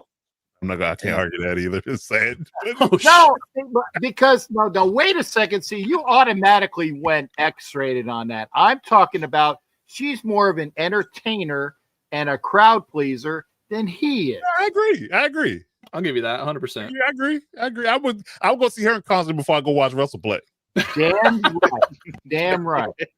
Okay, so and she brings more to the game. She's definitely more than that twig that Kelsey goes out with. I mean, she's she can sing and is entertaining. I'd take a Sierra concert in a minute. That is the correct lady, if I'm not mistaken, right? Yes. Yes, absolutely right. I'm not as old as people think you are. Okay, there you go. There you go. But no, he's out. He's cooked. I mean, Costa would say, "You through, you finished, you washed up." Okay, there you go. Just go home. Don't go away mad. Just go away. That's all take your millions, because you made a good pretty penny in this league. I think we're looking at about $200+ million. Let's see. 300 maybe. So Oh, he's got to be 300 plus easily after those contracts. But Hall of Fame? No. No. Hell no. Listen, if he gets it before Eli Manning or Phillip Rivers, then we got to talk. He's earned an estimated $312 million. There you go. You're good. You're good money. You're good What, money. a third round pick? Yeah. Right. Yeah. Feeling He's all right. Kirk Cousins with a Super Bowl win. Talk about it. Talk about it. Okay. RG, what you got, man? You know, I'm gonna let you lead this one and then follow up with Kyler Murray. So give me your Russell Wilson and give me your Kyler Murray. Oh, giving you the 2 for special here. Yeah, for Russ, the only chance he is going to have to ever start another game this season is if the Bengals call up the Giants and they're like, hey, we maybe think we can potentially stick around long enough for Burrow to get back, and maybe we can, run up something at the end of the year. I don't think it's going to happen. This is just what I'm assuming Cincinnati. We talked about this a little bit, huh, Alex, with is Cincinnati a well-run and smart organization? They are not. So this would be a move I could 100% see them making, fooling themselves into thinking that they can compete this year. And, they bring in Russ with the 2 great wide receivers, but Russ is done, man. We talked about it. The game plan against Russ is cover the deep ball, 2 high safety, and don't let him get the checkdowns easy. Because you don't got to worry about his legs. You don't got to worry about him getting out of the pocket. He's terrible in the intermediate game. I mean, there's just not much he has to offer. And it's like you saw even with the rookie Jackson Dart, like you even saw with the rookie with Jackson Dart, like just look at how much of an advantage you have just having those legs. Like we're in a day and age now where if you are not mobile as a QB, and we're not talking about Lamar, we're not talking about Kyler, like the guys who are running quarterbacks. Look at Patrick or even Josh Allen for that matter. Look at Mahomes. Look at Herbert. Look at oh my God. Hurts is definitely more in that Allen, Lamar category. But, as long as you're able to move and get outside the pocket, you need that Baker kind of mobility. He's not the most fleet of foot. Baker, yes. He can move, though. That was the one I was thinking of. Baker. Yeah, I knew it was one in the NFC. Right. And you saw Baker do it tons of times. That Houston game, what was it? 3rd and 24? Takes off for the first down. He put the team on his back, though. He did. He pulled a Greg Jennings, and he was just team all on his back. So if you're not as mobile, Russ at one point in time was mobile. If he's not like that anymore, you got to hang it up, my man. It's over. I got you. As far as Kyler goes now, he will definitely still have some. We got a super chat. Hold on, John. I just want to give you a quick lesson. It's I before E, and not after C. After C, but. We got that, and I do not listen to her before games, but she does have some bangers if you're a fan of music. I mean, can't deny that. She has no bangers. Sierra's got some bangers. Taylor Swift is a twig. Hey, well, I mean, Sierra's got good music. Are we talking about songs, or are we talking? Yeah, I don't know. Are we talking about? Are you talking about cheeks or what? He said bangers. I know what bangers are. They're arthritis-inducing. Those are hoo-hoos. You got hoo-hoos and clappers. Bangers, totally different thing. Stay away from that. Oh my God! You want to stay away from the clappers. Oh man, that's and that twig is worth like $1 billion. So That's true. Hey, I'd be with the twig if I had access to that money. Come on. Just saying. Oh man. Appreciate you, John. Appreciate the donation. Love that. Clap on. That's hilarious. That is hilarious. But yeah, as far as Kyler, he'll probably get another chance somewhere else. He's a number 1 overall pick. He's small. He can run. I'm sure another team somewhere out there that's QB needy or maybe needing a bridge QB will give him a chance. But Russ is out. Kyler, he's on his last legs. Okay. So you do definitely say he's going to be out of Arizona after this year. Oh yeah, my bad. Yeah, he will definitely be out of Arizona this year. Yeah, okay, that's already written. Yeah, go back to playing baseball, man. He should have, man. Because I told them, I said he should have stuck with the baseball. He should have stuck with baseball. Yeah, that's a good one, Cap. I like that. I think the I don't know if the Athletics still have his rights, but see, there you go. You have Kyler Murray go to Vegas to play for the Athletics, and then Russell Wilson doesn't play for us, but. They do. I got to take this. This is important. I'm sorry. Very sorry. Pardon me. I'm out. Okay. All right. Coach Mike Dell, what you got on Kyler Murray? What do you think his future is in Arizona? I'm actually not so quick to count him out. I think he's never had any type of help around him. I think he's the type that if he gets some weapons, then he could be serviceable. He's won some games single-handedly for them. I've seen, him that little scamper that he does and extending plays and Yeah, Runs like a yeah. toddler. So Tyler with yeah, your cell like a phone. toddler. Yeah, Yeah, a toddler with his bath time. When he and runs, doesn't I even look think at of the time. that old Vine with the little kid that runs over and smacks the phone. You know what I'm talking about? Yeah, Big that's head. exactly the angry, yeah. angry one. Yeah, Exactly what it looks like. Yeah. yeah. But I say all that to say that yes, it's frustrating to see them not take that next step. And he's been in the league for quite some time. You're still waiting for him to see it. But I think that he's serviceable. He just has to have some pretty good players around him in order for him to be there. And the Cardinals are a team. I don't think that they are. I don't think they're in a position to where they can, go get a blockbuster quarterback or go draft a superstar quarterback, and they're going to automatically make a difference anyway. Still going to have to build up that roster. So I think they stick it out with him. I don't know his contract details. Is he a free agent after this year? No. No, I got They that got him pulled under up, though. contract. I got it right here. So he Yeah. got 3 years left on his deal. Oh Now, yeah, I don't. Yeah, cutting him outright is completely punitive. So we're not going to put that on the table. We're going to talk trade. So he has 3 years left on his deal. Trade that's advantageous to a team that's going to get him. You get him for 3 years, but we have to renegotiate his contract, and he's 20 years old. So he's 195 pounds, which is crazy. I didn't realize he was that small. Yes. yeah. With yeah. rocks in his pocket. mean, yeah, the trade value for him, I don't think it's going to be super high anyway. So I think they'll probably just stick it out with him, try to build some weapons around him. They are improving. It's just they were so bad anyway that it's still going to take them some time. But yeah, I'm not so quick to be out on Kyler Murray. I still think that he's serviceable. I still think he can win football games for them. They just got to get him some help around him. Right. So quick note on the numbers. He's a $53 million cap hit next year. But if they trade him before June 1, he's only $17 million in dead money, and they save $35 million. That's the ideal situation there, but it's almost like who wants to trade for him? Kyler's a guy you don't mind picking up if he's free, and you're like, take a flyer on him, first round talent. We'll see what we get. But if you got to give up draft capital, that's a whole different discussion.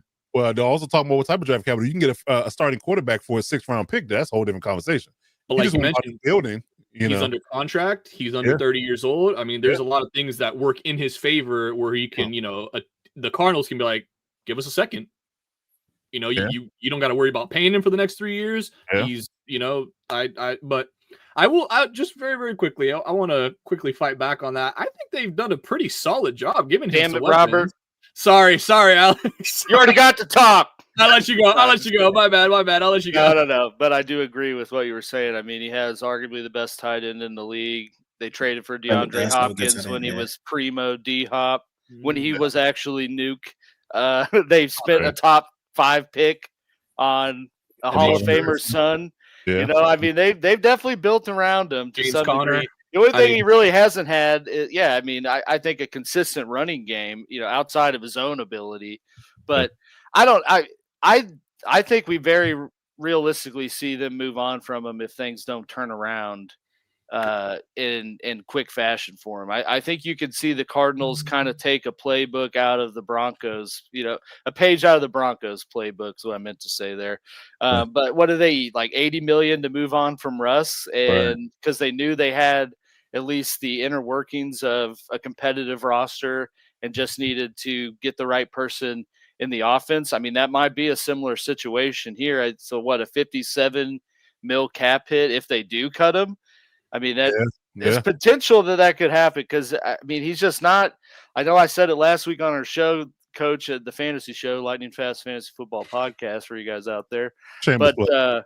Shameless plug. But, I mean, no doubt in his ability to move around and improvise and get first downs when stuff hits the fan, but we haven't seen him progress or really develop as a passer, outside of some fluke scenarios like Hail Mary to DeAndre Hopkins and things like that. But I mean, I don't think in his career there's ever been a point when you've gone into a game against the Cardinals and you're like, we really got to contain this passing attack. It's, let's keep Kyler Murray in the pocket and force him to make mistakes because he can't read the field without having to improvise. Booster seat. Yeah. So I don't know. I mean, if it falls flat because they already lost James Conner, I think they're most of their money is QB and tied into this point. So I mean, you could very realistically see them move on from him and I think kind of start over in that regard. Right. Well, they paying Sweat now, paying Josh Sweat from the Eagles. They paying Yeah. him. Yeah. So that's the only I one. will also say I think it is somewhat tied to if they move on from Gannon or not. Well, I think they moved on from Kyler. Remember, he didn't draft Kyler. So Yeah. I think Gannon is a desperate move to keep his job. Say, let's move off of him. Let's get a quarterback I really want, and then we can really see exactly how well I can coach. But because I think he has really good players on defense. I think the defense, I mean, from a personnel perspective, is really loaded on every level. But to your point, I think the delineation is the quarterback, and I think this is a point that I don't think anybody else has made, in my opinion. We talking about both these quarterbacks. I think height is an issue. In all honesty, the average lineman's height in the NFL right now is 6'3". Tyler and Russ are both 5'10" on the media guide. They may be shorter in real life. On a good day. He looks shorter than 5'10" to me. I'm Good 5'11", and he looks shorter than me. So I think that his ability. If that's the program height, he's really like 5'8". Right. Right. That's what cleats on, maybe fresh ones. Right. And long cleats, the 1-inch cleats. Yeah, exactly. Yeah, like 4 pairs of socks on too. That part. Metal spike tipped cleats, Right.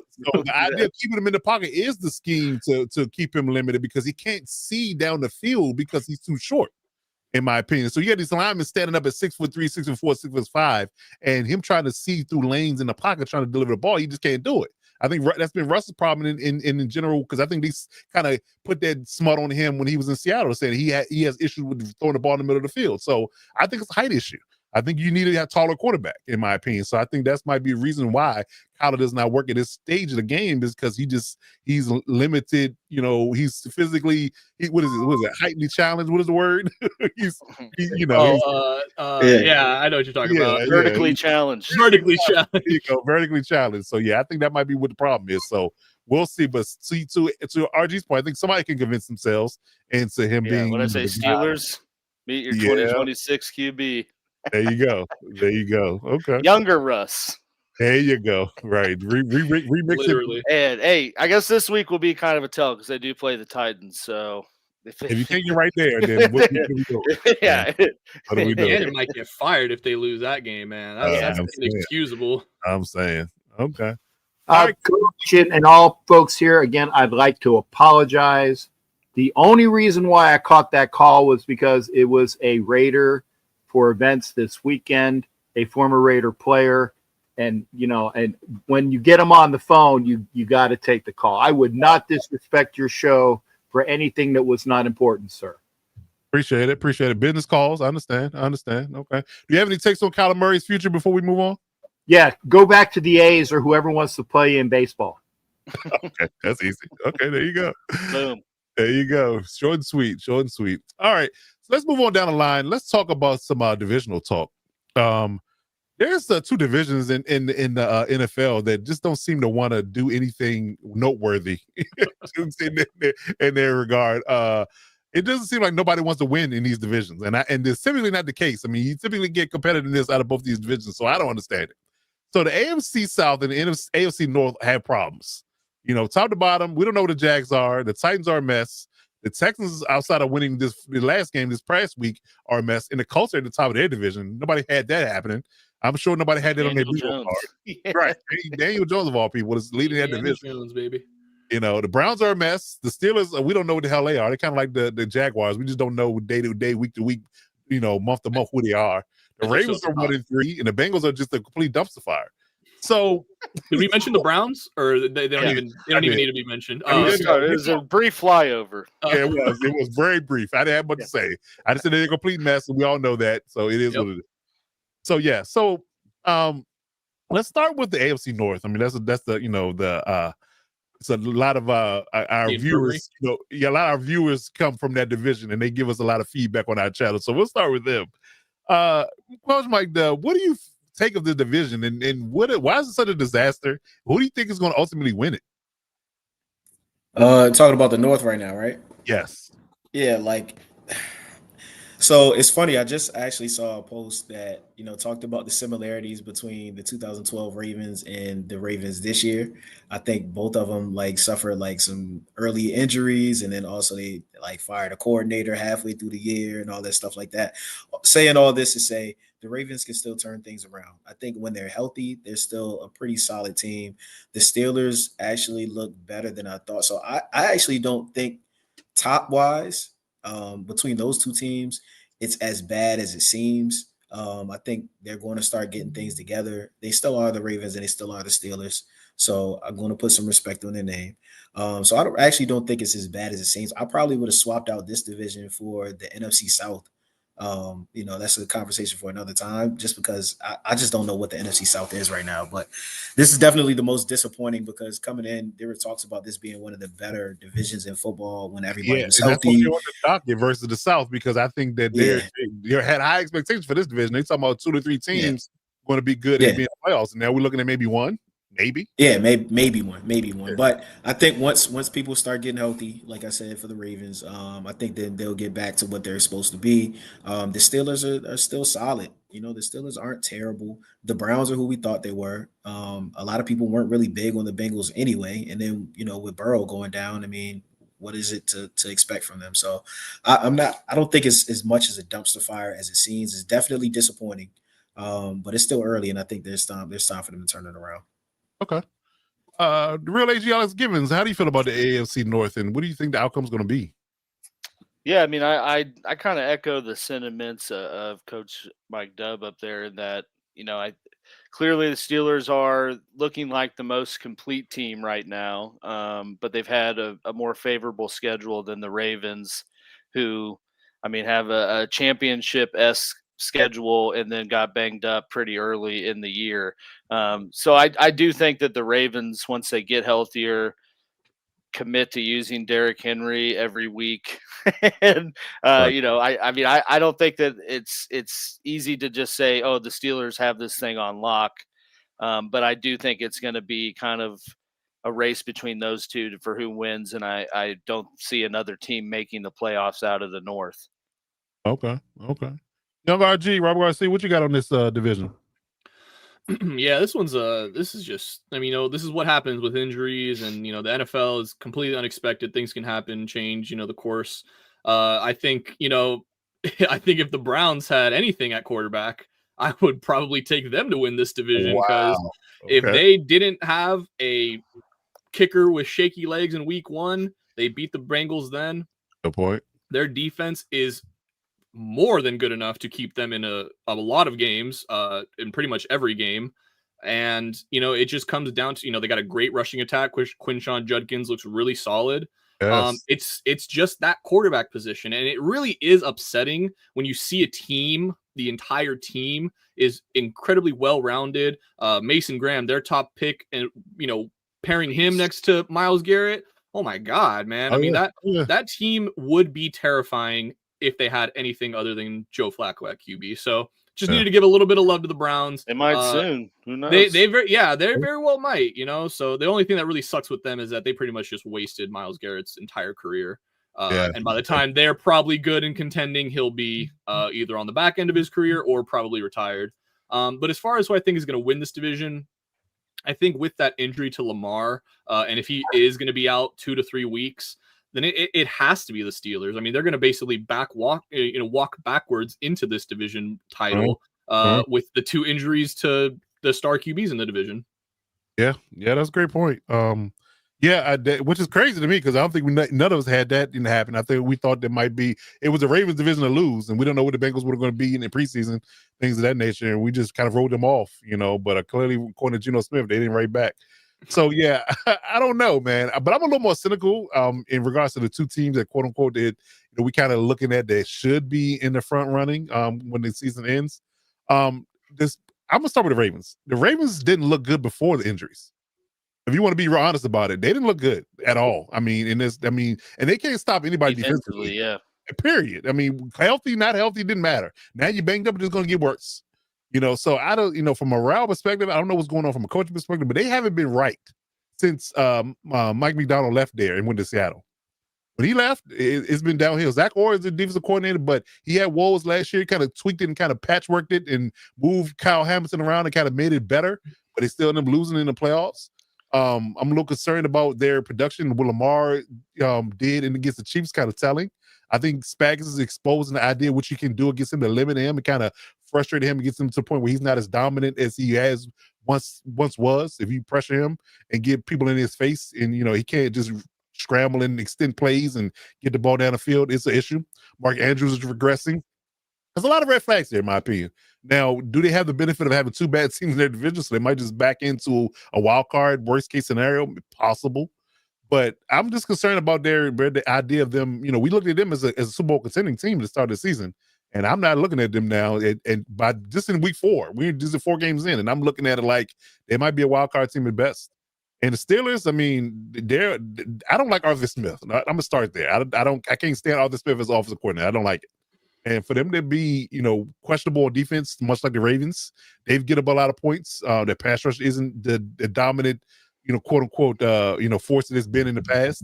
It's a lot of issues there as well. And I think their offense can be stymied and limited if you have a good person on the other side. So I don't know. I'm really thinking that this division could get one team out if this trend continues, if they don't right the ship and clean things up.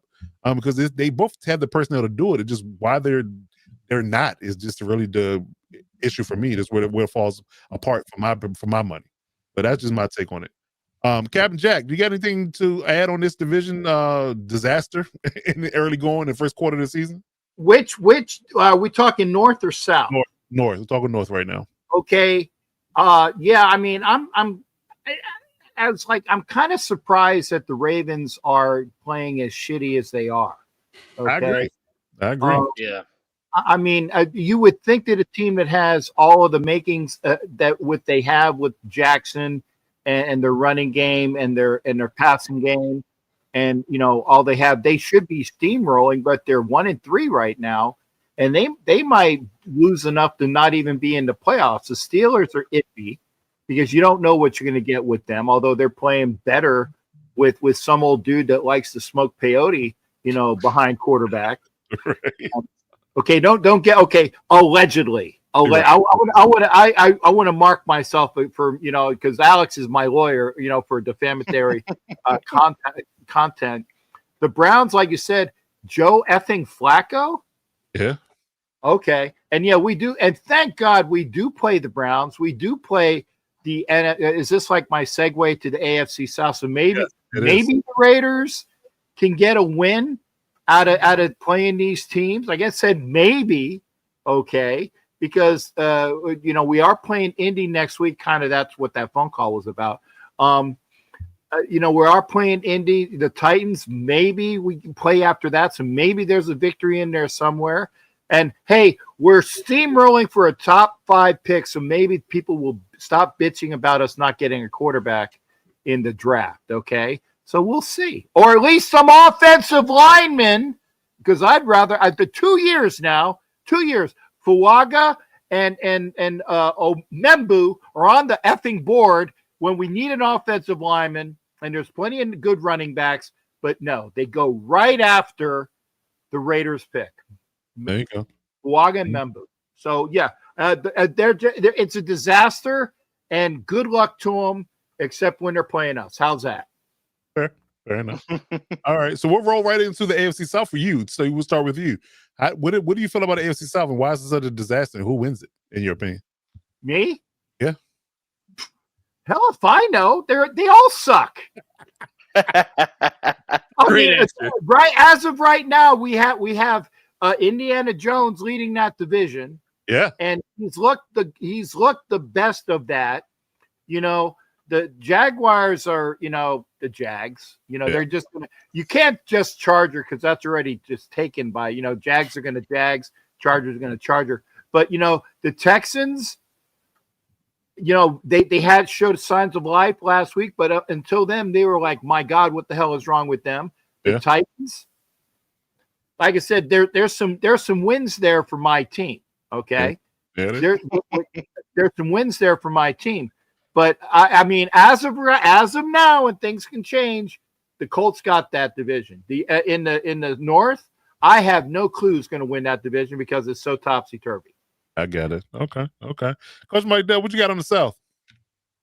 I actually like the Jaguars. I like the Jaguars to win the division. Wow. I do. Whoa. I think.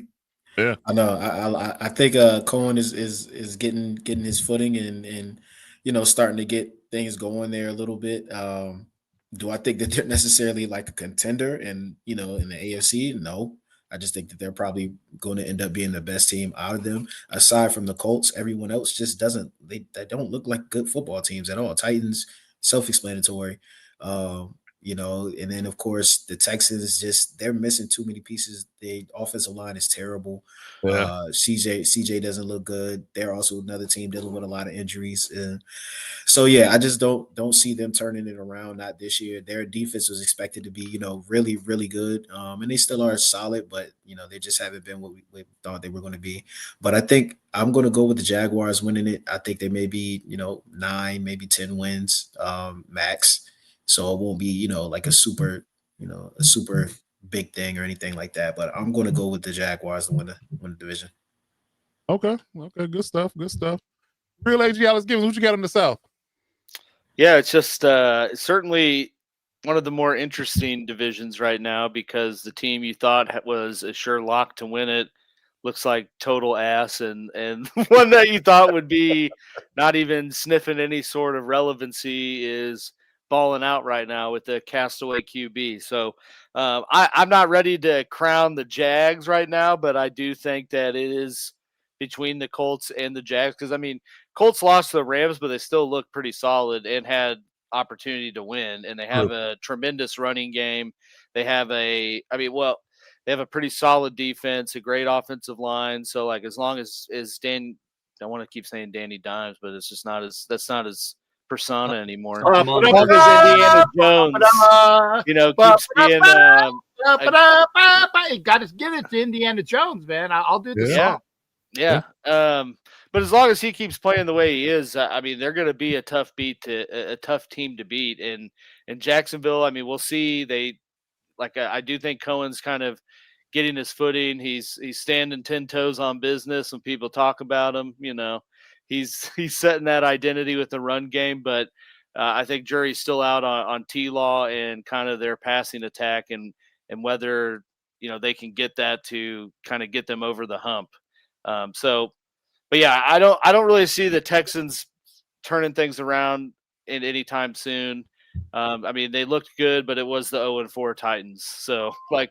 Let's how much settle stock are you down. really putting into that? Yeah. Let's settle down a little bit on it. Right. Okay.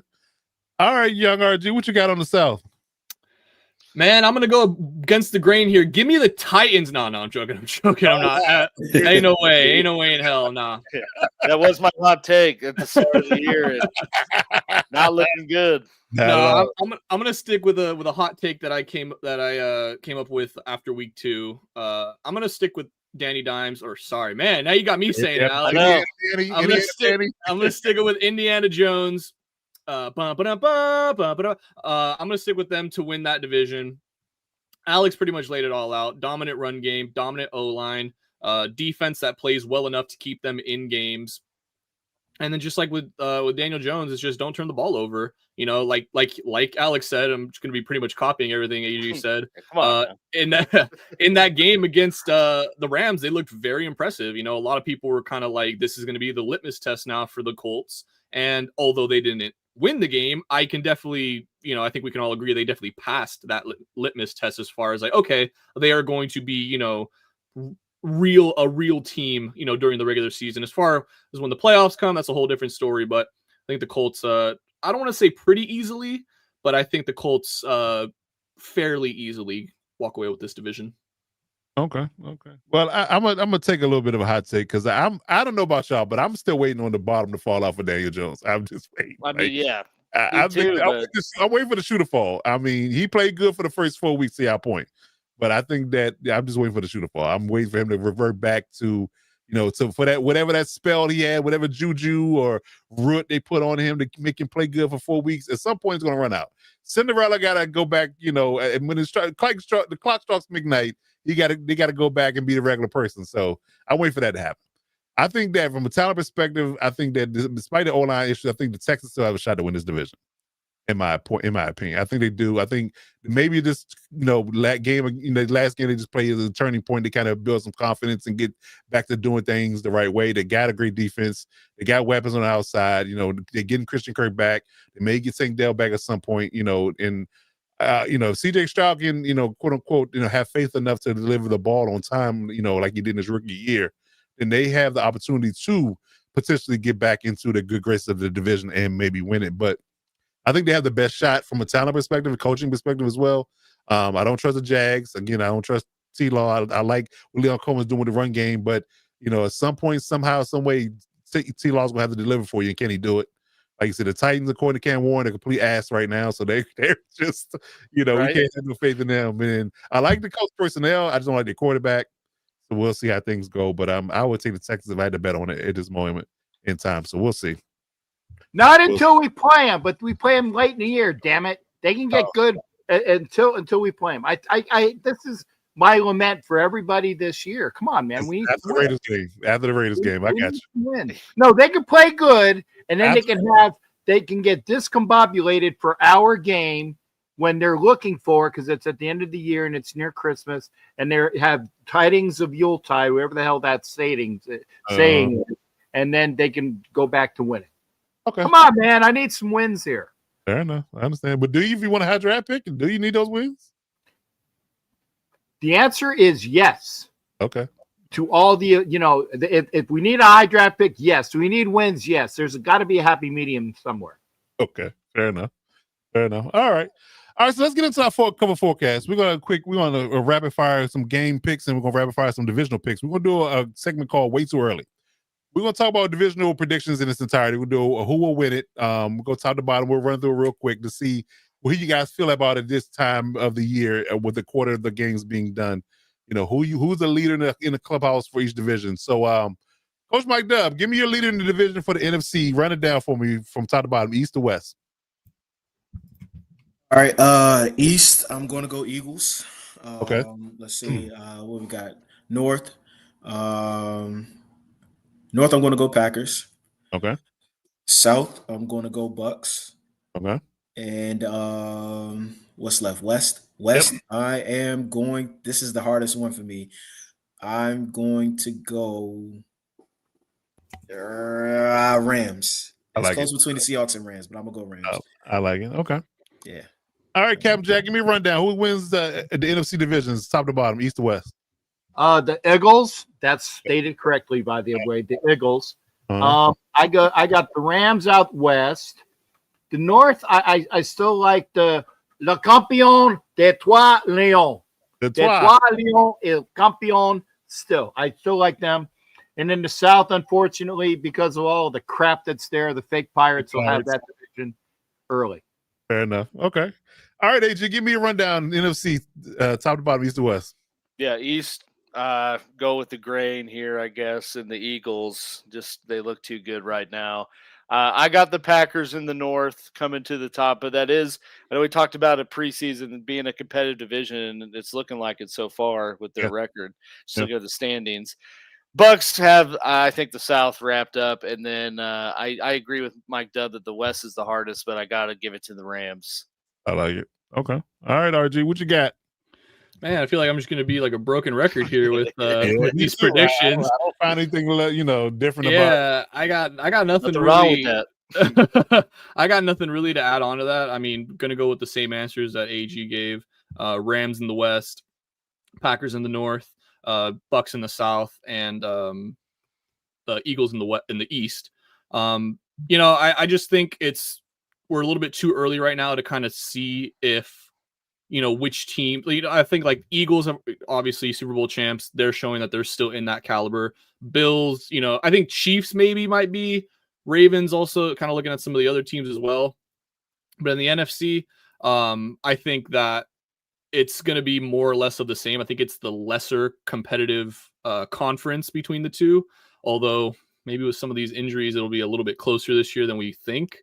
Although I will say, though, for one that I will give kind of like a little hint for, I think the Bears are going to kind of come out of nowhere this year and kind of have a sort of like a resurgence following this bye week. I think this bye week for them, normally when you get an early bye week, you're kind of like, damn, right. You kind of want it a little bit more, week 8, 9, that middle point of the season. Unless you're banged up. Exactly. Unless you're banged up. But for where they are, it's a great week to regroup. You're 2-2 after starting 0-2. So you kind of, the morale is a little bit higher in the locker room right now. So although I don't think they'll come all the way up and win that division, definitely be on the lookout because it will be a force, I feel. Okay. Hey, I'm the contrarian. I picked the Lions. You did. So, You did. That's So true. That's true. We did have a different take, at least for one person. Yeah, I share the same sentiment. Although I'm with Cap. The Lions could. I mean, I'm not. They still look solid too. I mean, they do. I think the Packers getting that early win on them might be the delineation. But if they had to play that game over again, I think I said this last week. They had to play the game over again. I think it's a different outcome. So I think that the Lions, only because they lost their first game, might be a one game shy of winning the division. But if the Packers lose a game like they lost in Cleveland, we didn't see coming. That might be a reason why the Lions win the division. So I would go either way. I could maybe hot take and say that I'm with Cap with the Lions, but the Packers definitely look good. But them again, that tie we talked about earlier, that tie might come into the play. Like the fact that they beat them once, they got that tie versus have no win or loss, might end up giving the Packers a division. So it's interesting. I told you there's an interesting factor about it. Yeah. So, all right. So let's go down to the AFC. So, top to bottom. Start with the young RG. What you got on the AFC side?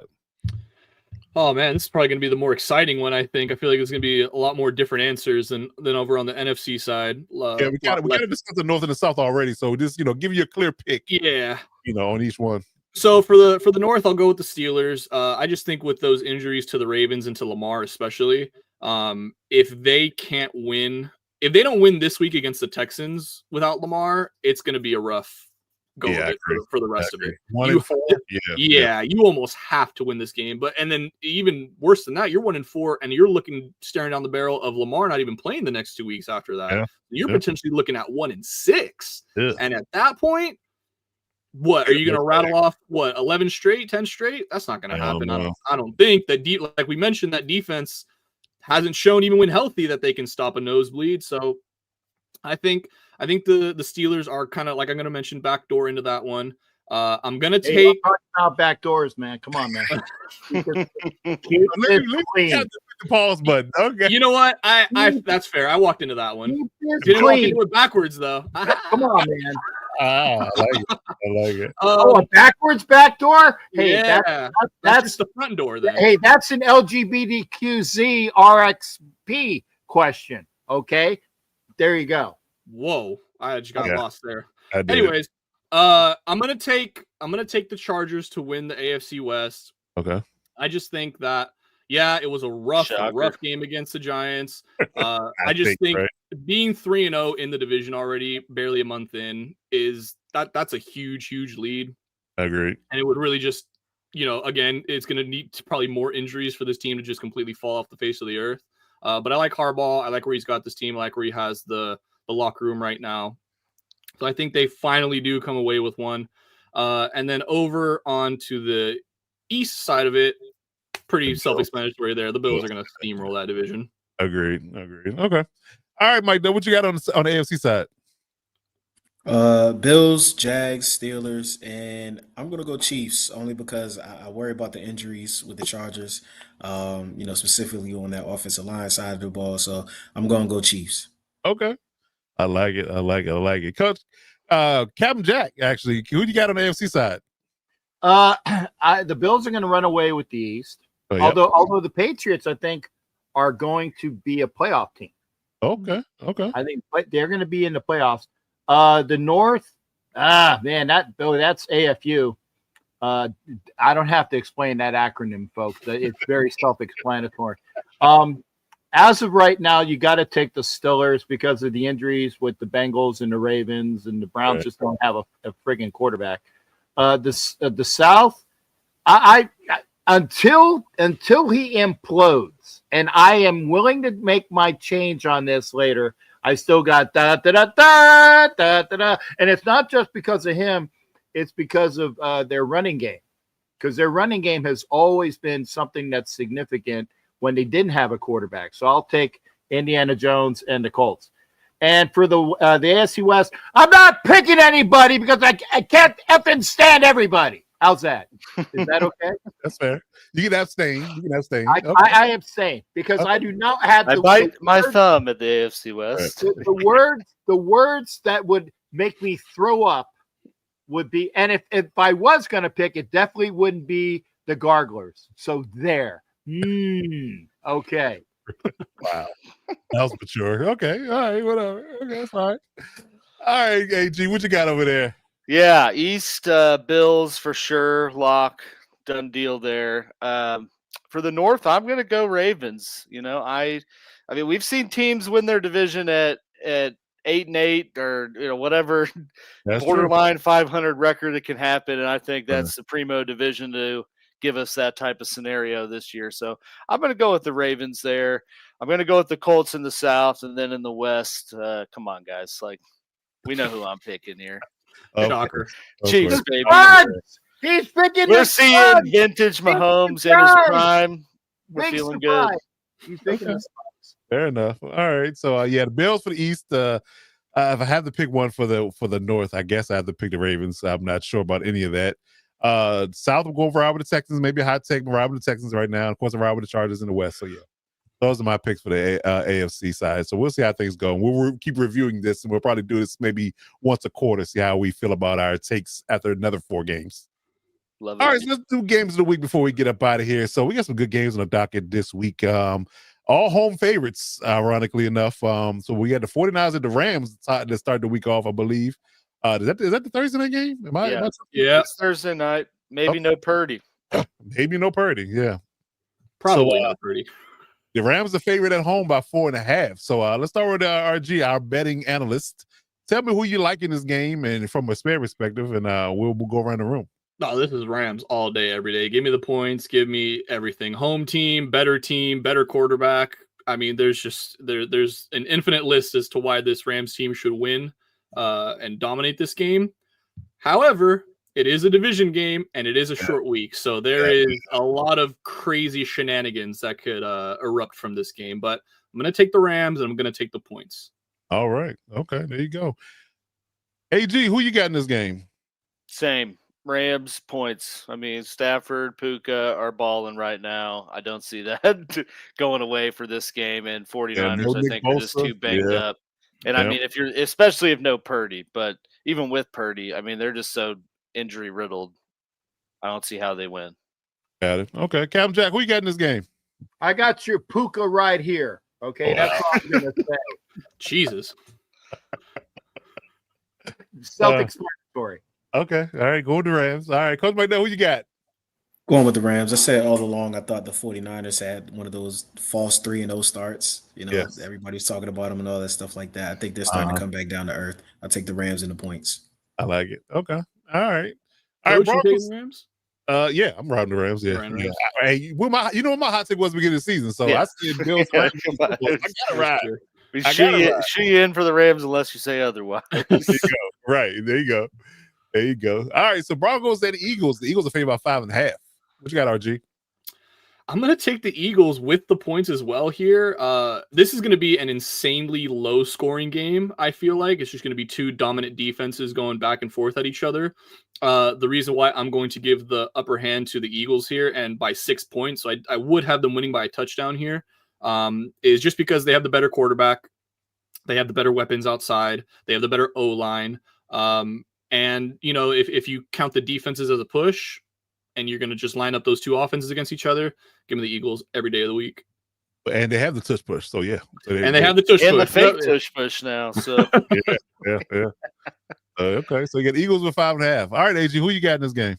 Yeah, I agree. I think the Eagles win. I could see it being like a 10-3 win for the Eagles. I mean, it's kind of tough to predict the score because of the defenses, but Broncos offense has really not been all that impressive so far, even coming off of the game against JV Bishop Sycamore Cincinnati Bengals. So but yeah, I Eagles and points for sure. Okay. All right, Captain Jack, what you got? Broncos and Eagles. Oh Lord. Oh man. This isn't the OnlyFans. Get it? No. I'm pushing my tush. Come on, man. It's obvious. Okay, he's pushing his tush. All right. So you got Eagles. Is that what they call it? Yeah. On this show, yeah. Yes. That's fair. That's a fair point. Good point. I like it. All right, Mike, who you got? Eagles and points. Okay. All right. Eagles and points, yeah. I don't like the points. I like the Eagles, but I don't like the points. So if I had to pick, I would say Broncos don't cover, but the Eagles do win. That's my take. Yeah, I think Knicks throws a pick in this game for sure. Oh yeah. I mean that. Well, again, getting pressure in his face with Jordan Davis and Jalen Carter is going to happen. That's happening. So yeah, it could very well do that as well. In that secondary, yeah, I think he does. And this time, the Eagles guy does not drop the interception that was thrown early. That's about all I saw of that game. Yeah. The game. Yeah. What's that? Cooper DeJean? Yep. Yeah. He gets it this time. Got it. Okay. All right, Buccaneers at Seahawks. Seahawks are favored by 3.5 in Lumen Field. Who you got, RG? Man, I'm gonna go with the Seahawks, man. I hate to be a favorite here, just going 3 straight favorites so far in all home teams. Yeah. But the Bucs are just absolutely decimated by injuries right now. They put up a valiant fight against the Eagles. I got to give them massive credit there. I don't give them too much credit because I thought they were going to win. Everybody else here thought it was going to be an absolute blowout, but they play the Eagles close a lot. I just think that it's, you're down so many injuries. The O-line's dinged up. You're still not going to have Evans back for this one. Egbuka, though, side note, we already talked about him so much. He looks like an absolute stud. He's here to stay. Yeah, he is a dog. Certified dog. But with all that being said, Sam Darnold has looked much more impressive with this Seattle team than I was expecting. So I'm going to go with the Seahawks here. And the points are a little scary. A little bit. But yeah, I would say just Seahawks money line on this one. Okay. All right, AG, who you got? Yeah, I really want to say Bucks, but with the potential of Bucky Irving not playing on top of everything else, it's hard to be confident in that. So I'm going to take the Seahawks. They've had a very explosive looking offense so far. I think they continue that. I kind of echo that the points are a little meh, but I think Seahawks win. Okay. All right, Captain Jack, are you going with the fake Pirates this week, or are you going with Hell no! Hags for sure. And by the way, the Bucks historically do not play well on the West Coast. They generally lose on the West Coast. Oh, good point. Fun fact. Okay, so you're going with the Seahawks. And RG even agrees with me. He knows. He studies this crap. He does. All right, Coach McDowell, what you got? Seahawks, but I take the Bucks to cover. I like it. Okay. I like that. Man, my guy Nick Imawari is supposed to come back this week, so that's add to that already stellar defense. Yeah, and is number 1 in fantasy football scoring. If you fun fact of that as well, Seahawks number 1 in fantasy scoring right now. And how many? Playing him in there, Coach? 5, 6? Without Alex, I only have 3. 9. Only 3. Well, he has 9. Alex so 9. I only have 9. We have 12 between the two. Technically 10 if you count my farm team that I drafted from. And that's not counting your wife who has stuff too. There you go. It's called bonding with my significant other. Yeah, I got you bonding over a mutual joy. All right, so I'm gonna roll with the Seahawks as well. The point's a little scary, like RG said, but I'm gonna roll with them. Like I said, and they don't play well on the West Coast when it comes down to the Buccaneers. So yeah, they got to travel all the way from Point, Florida, to Point, Washington, clear across the country. So yeah, I think that the Buccaneers take an L on this one. So I'm gonna go with the Seahawks. And I think we already know with the 2 sides of this coin this last game. Maybe 3, because I think Mike Dev's gonna ride with his squad as well. So I'm gonna start with AG and Cap on the Commanders and Chargers, and we'll roll from there. You're up, AG. What you got? I'm up. Okay, yeah. Jaden Daniels for sure playing, correct? Don't know. It's not for sure. Not for sure. Not for sure. I think he said that though, right? Like that's. It's highly likely. That changes things, but I think the Chargers probably win this game, even with them being banged up. I mean, I think that the Commanders are equally as banged up. So if you're talking no Jaden Daniels, no Scary T, already kind of a banged up running back room, tough to ride with that. I got you. All right, Cap, who you got in this game? Commanders at Chargers, and Chargers favored by 2.5. I got the Commanders winning. Period. I don't know if the and yeah, it's out of spite because I can't stand. I was gonna say I think we knew everyone's answer, but mine. But here's the thing, though. Again, the Chargers got a lot of injuries on that O line. The Commanders' defense played rather well when they're up for it. Now, granted, they are going out to the West Coast. I'm not. Dub can tell me how they historically play on the other coast, but I will say that the Commanders' defense We don't play well exhibited anyway. quite a well, especially seeing it up front. But again, hope, pray, and Commanders on Sunday Okay.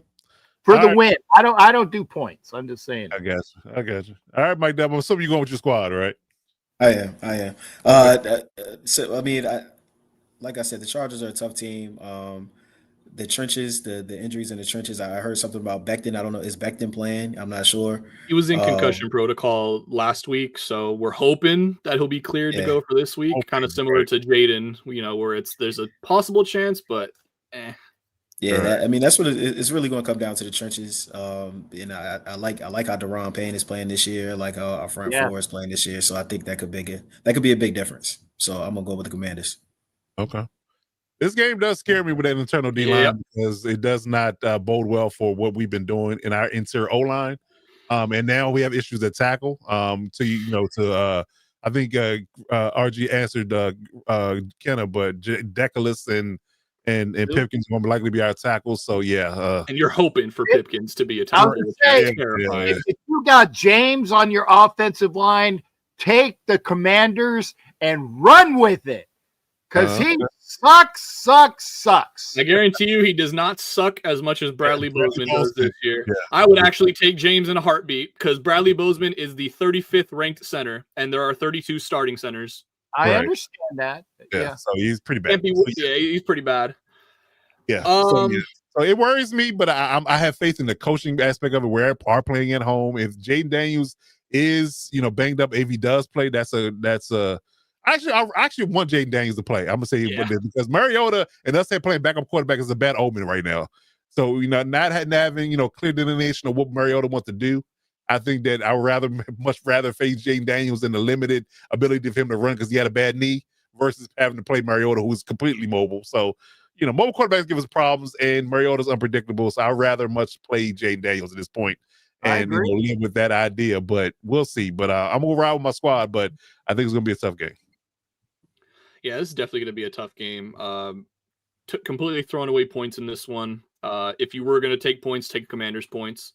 But I just feel like all these games without Alt and Becton are going to be a just nightmare for us. Yeah. It doesn't matter how good your D-line is, and with the Giants, that might be the best front four in the league.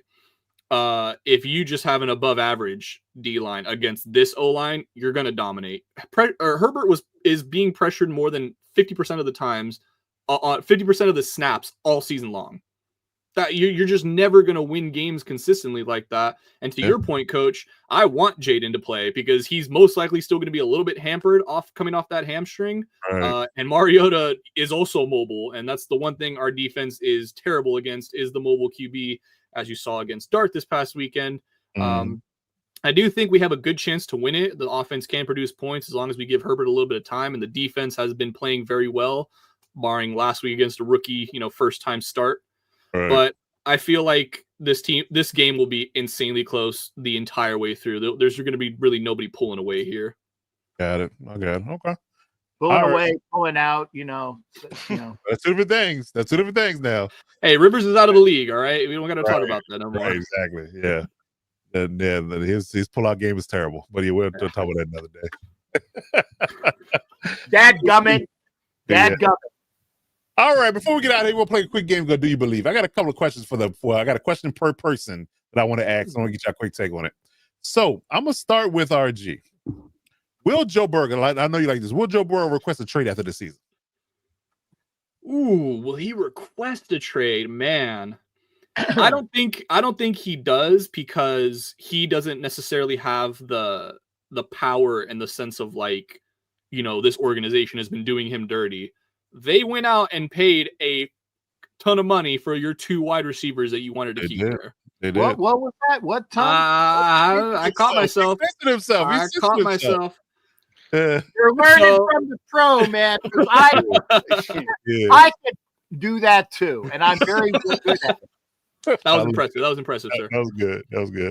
But yeah, I just feel like he doesn't necessarily have a leg to stand on figuratively and literally, regarding that with Wow, with the organization. that was a good one.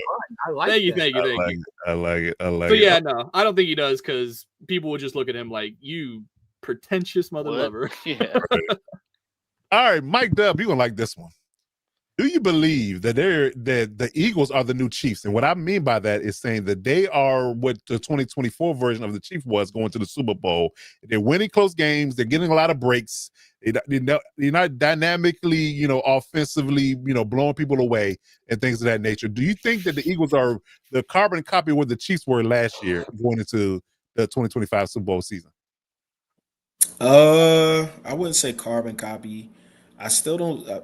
I still don't see a lot of weaknesses with this Eagles team. Not to say that the Chiefs had a lot of weaknesses, but I don't know. I wouldn't say carbon copy. I think they're a little bit better. I think they're a little bit better. Yeah. But So you see I the believe parallel that. what I mean, right? By how them, winning Yeah. close games, getting a lot of Yeah. breaks, Winning. Yeah. Yeah. luck on their Absolutely. side, things of that Yeah. nature. Yeah. The And I passing mean, game, the Eagles isn't great. They passed for like 2 yards in the second half of the Bucks game. So, that They have kind like of -1 yards of offense in the second half or Right, something something like that. ridiculous. Yeah. yeah, Yeah. exactly. But to me, this is one perspective of looking at it. I think that shows how versatile they are. That they can win in multiple ways. They can win in tough games on defense. It's a positive way of looking at it. Yeah, but that's not what people said last year, man. So I don't understand why I it's a know. different vibe, Yeah, Right, and I said right. the same thing with the Chiefs. Like I said all along, it's hard to win in this league. People are going to try to take away what you do best. So if you're still able to win games when they take away what you do best, then I think that says more about your team and your culture of just winning games as opposed to being lucky or the football guys being in your favor. So I think I think that they are in that aspect. I do see the parallels. They're a winning team. They're a winning organization. They're going to keep winning. Okay. All right. Now I'm dicing between who I want to ask this question to because I think I got two AFC West fans here, but I'm gonna ask Captain Jack. Do you believe that the Broncos are overrated? No, actually, I don't. I think that the Chargers are overrated. Actually, I think the Broncos are playing above their head, but they're playing quite good football. If it wasn't for them coming in and losing, like on a BS, I won't say a BS call against Indianapolis, they could be just right up there with the Chargers. So I don't think they're overrated. I think they're a damn good team. I think that maybe they are overrating the quarterback as to his capabilities. I like that. But the team as a whole, no. Sean Payton has done such a good thing for the Denver team, and I did pick them to win the West this year. I like it. Okay. All right, AG, to wrap this up, we're going to go to Minnesota real quick. Do you think there's going to be a quarterback controversy when JJ McCarthy comes back? No, not at all. Not at all. I do not. I don't think so. I think if there was going to be a quarterback controversy in any potential this year, they would have kept Sam Darnold in the building. I think you know what you got in Carson Wentz. He give you some flash in the pan moments, but you're not going to just bench JJ, once he comes back. And I think they strategically picked when to put him on the IR and when to bring him back, kind of getting more into the softer part of their schedule. Fair enough. Okay, fair enough. All right. So that's going to do it for our Do You Believe segment. So as we wrap the segment up, we get any hot takes we got around the room before we wrap the show up? Any hot takes? Floor is yours. Okay, I'll say this because now that I had a phone call during the show, and again, apologies there, but I was on the phone with Stuart Schweigert.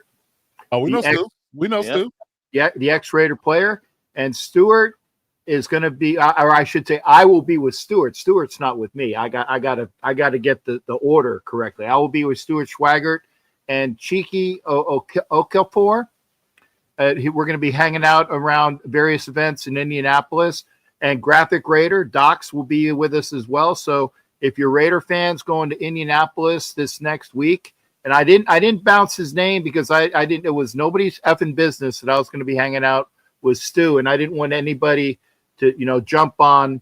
But he said for me to promote, so now I can promote. So if you're a Raiders fan going to Indianapolis, look for Stuart Schweiger, Cheeky I'm going to screw up that name.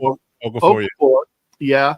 And Graphic Raider, a.k.a. Docs, and myself will be hanging out with events Friday night. We'll be going to watch Purdue on Saturday, but we'll be there for the Saturday night event. So there will, I would never name drop Sharif, not at all, for sure. Yeah, not moi. No. I remember the time that me and Bob Hope went. No, I'm just sorry. Oh Lord. But yeah, thanks again. But yeah, look for it. Hope to see everybody out for the events. And thank you there, Coach, for the. I could do it now. Okay. Awesome. I got one. Go ahead. And it's not out of spite or anything like that. Oh Okay, God. let me just preface. It It has nothing to do with any of your guys' squads either. Okay. So I don't really need to. Oh God. But Thank God. I think the New England Patriots hand the Bills their first loss on Sunday night. Wow.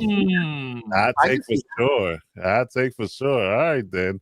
That is spicy. Okay. Do we got anything else? Any other hot takes around the room? Man, I'm trying to look at some of these matchups this upcoming week, and I'm just like not loving anything here really to take an upset over. Nope. Not at all. Yeah, that Bills and the Patriots one is spicy though, and it was a Sunday night game, right? Yeah. Solo game. That's Drake May's playing pretty good. He's only thrown 2 picks on the year, man. That's that's crazy. I would say that Alex's hottest take is his wife. Wait, what? Damn. Because she's a good-looking, beautiful lady with intelligence and all that. So I'm giving compliments. Okay. I'm giving compliments. I'll throw one out here just to dig this knife deeper for this Giants loss we suffered last week. I'll take the Saints to get their first win of the week this week. Oh wow, yes. I think that would just be so Chargers to lose to a rookie Jackson Dart and have him go next week and lose to the winless Saints. Yeah. That's just that's the NFL right there. So I'll put my ticket into that one. All right, fair enough. Okay, all right then. All right, any more before we get out of here? I give a compliment and I get oh man, he's nasty. I'm like, come on, man. It depends how you interpret it. You know, people take things different ways. Pause if needed. So you know, Alex knows that when I met him and his wife, he's seen Kara. So yes, you have a bird's eye view of what he's working with. I understand. Indeed. And tell her hi. I will. Yep. Okay. I will. All right, so if you're looking for the gang, you're looking for the Hit Squad, here's their socials. Hit them up on their social media platforms. If you need Commander's question for Mike Dub, Chief's question for Alex, or Chargers question for young RG Robert Garcia, hit them up on their socials. If you're looking for the Lockdown Divas Sports Network, NFL Nation Live Crew, forgot about the sliders in between it. NFL Nation Live Crew, they're there. Rough Gurus here on Twitter, Violators on Twitter, Captain Jack Rackman's on YouTube, Twitter, Facebook, and Instagram. So hit him up there. There you go. For any Raiders content or any ref questions or anything of that nature, hit them up. If you're looking for the Lockdown Divas Sports Network, this is our socials all across the platforms. Hit us up. Hit that subscribe button on the YouTube channel. Let the algorithm know we're doing big things out here, trying to grow the channel to higher heights and deeper depths. And if you're looking for any of our subsidiary channels, the Electric Shock Podcast, Wild Chargers content is available there. Electric Shock Pod on all platforms as well. And if you're looking for fantasy football advice, the Lightning Fast Fantasy Football Podcast is there, ready available for you. Lightning Fast FF on every platform. We're getting things going there.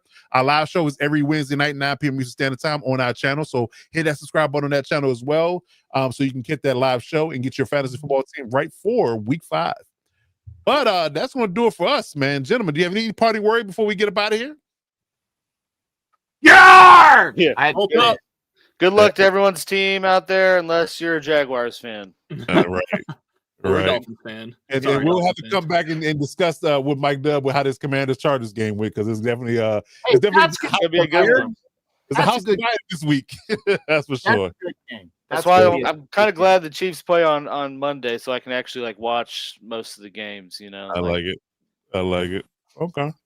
All right, so that's gonna do it for us this week. We'll be right back next week for our live show Tuesday night, 9 p.m. Eastern Standard Time. right here on the Lockdown Defense Sports Network. Like I said, hit that subscribe button and let the YouTube algorithm know we're doing big things out there.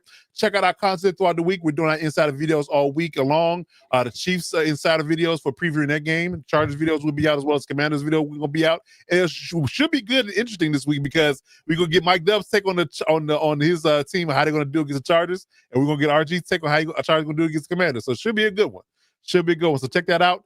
Check out all our videos and our content on the channel, and we'll be back next week for another live show. But in the meantime, between time, that is Captain Jack Rackham, that is young RG Robert Garcia, that is Coach Mike Dub, that is the real AG Alex Givens, and I'm your boy Coach Divas. Until next week, we'll see you when we see you. Step up and lock it down.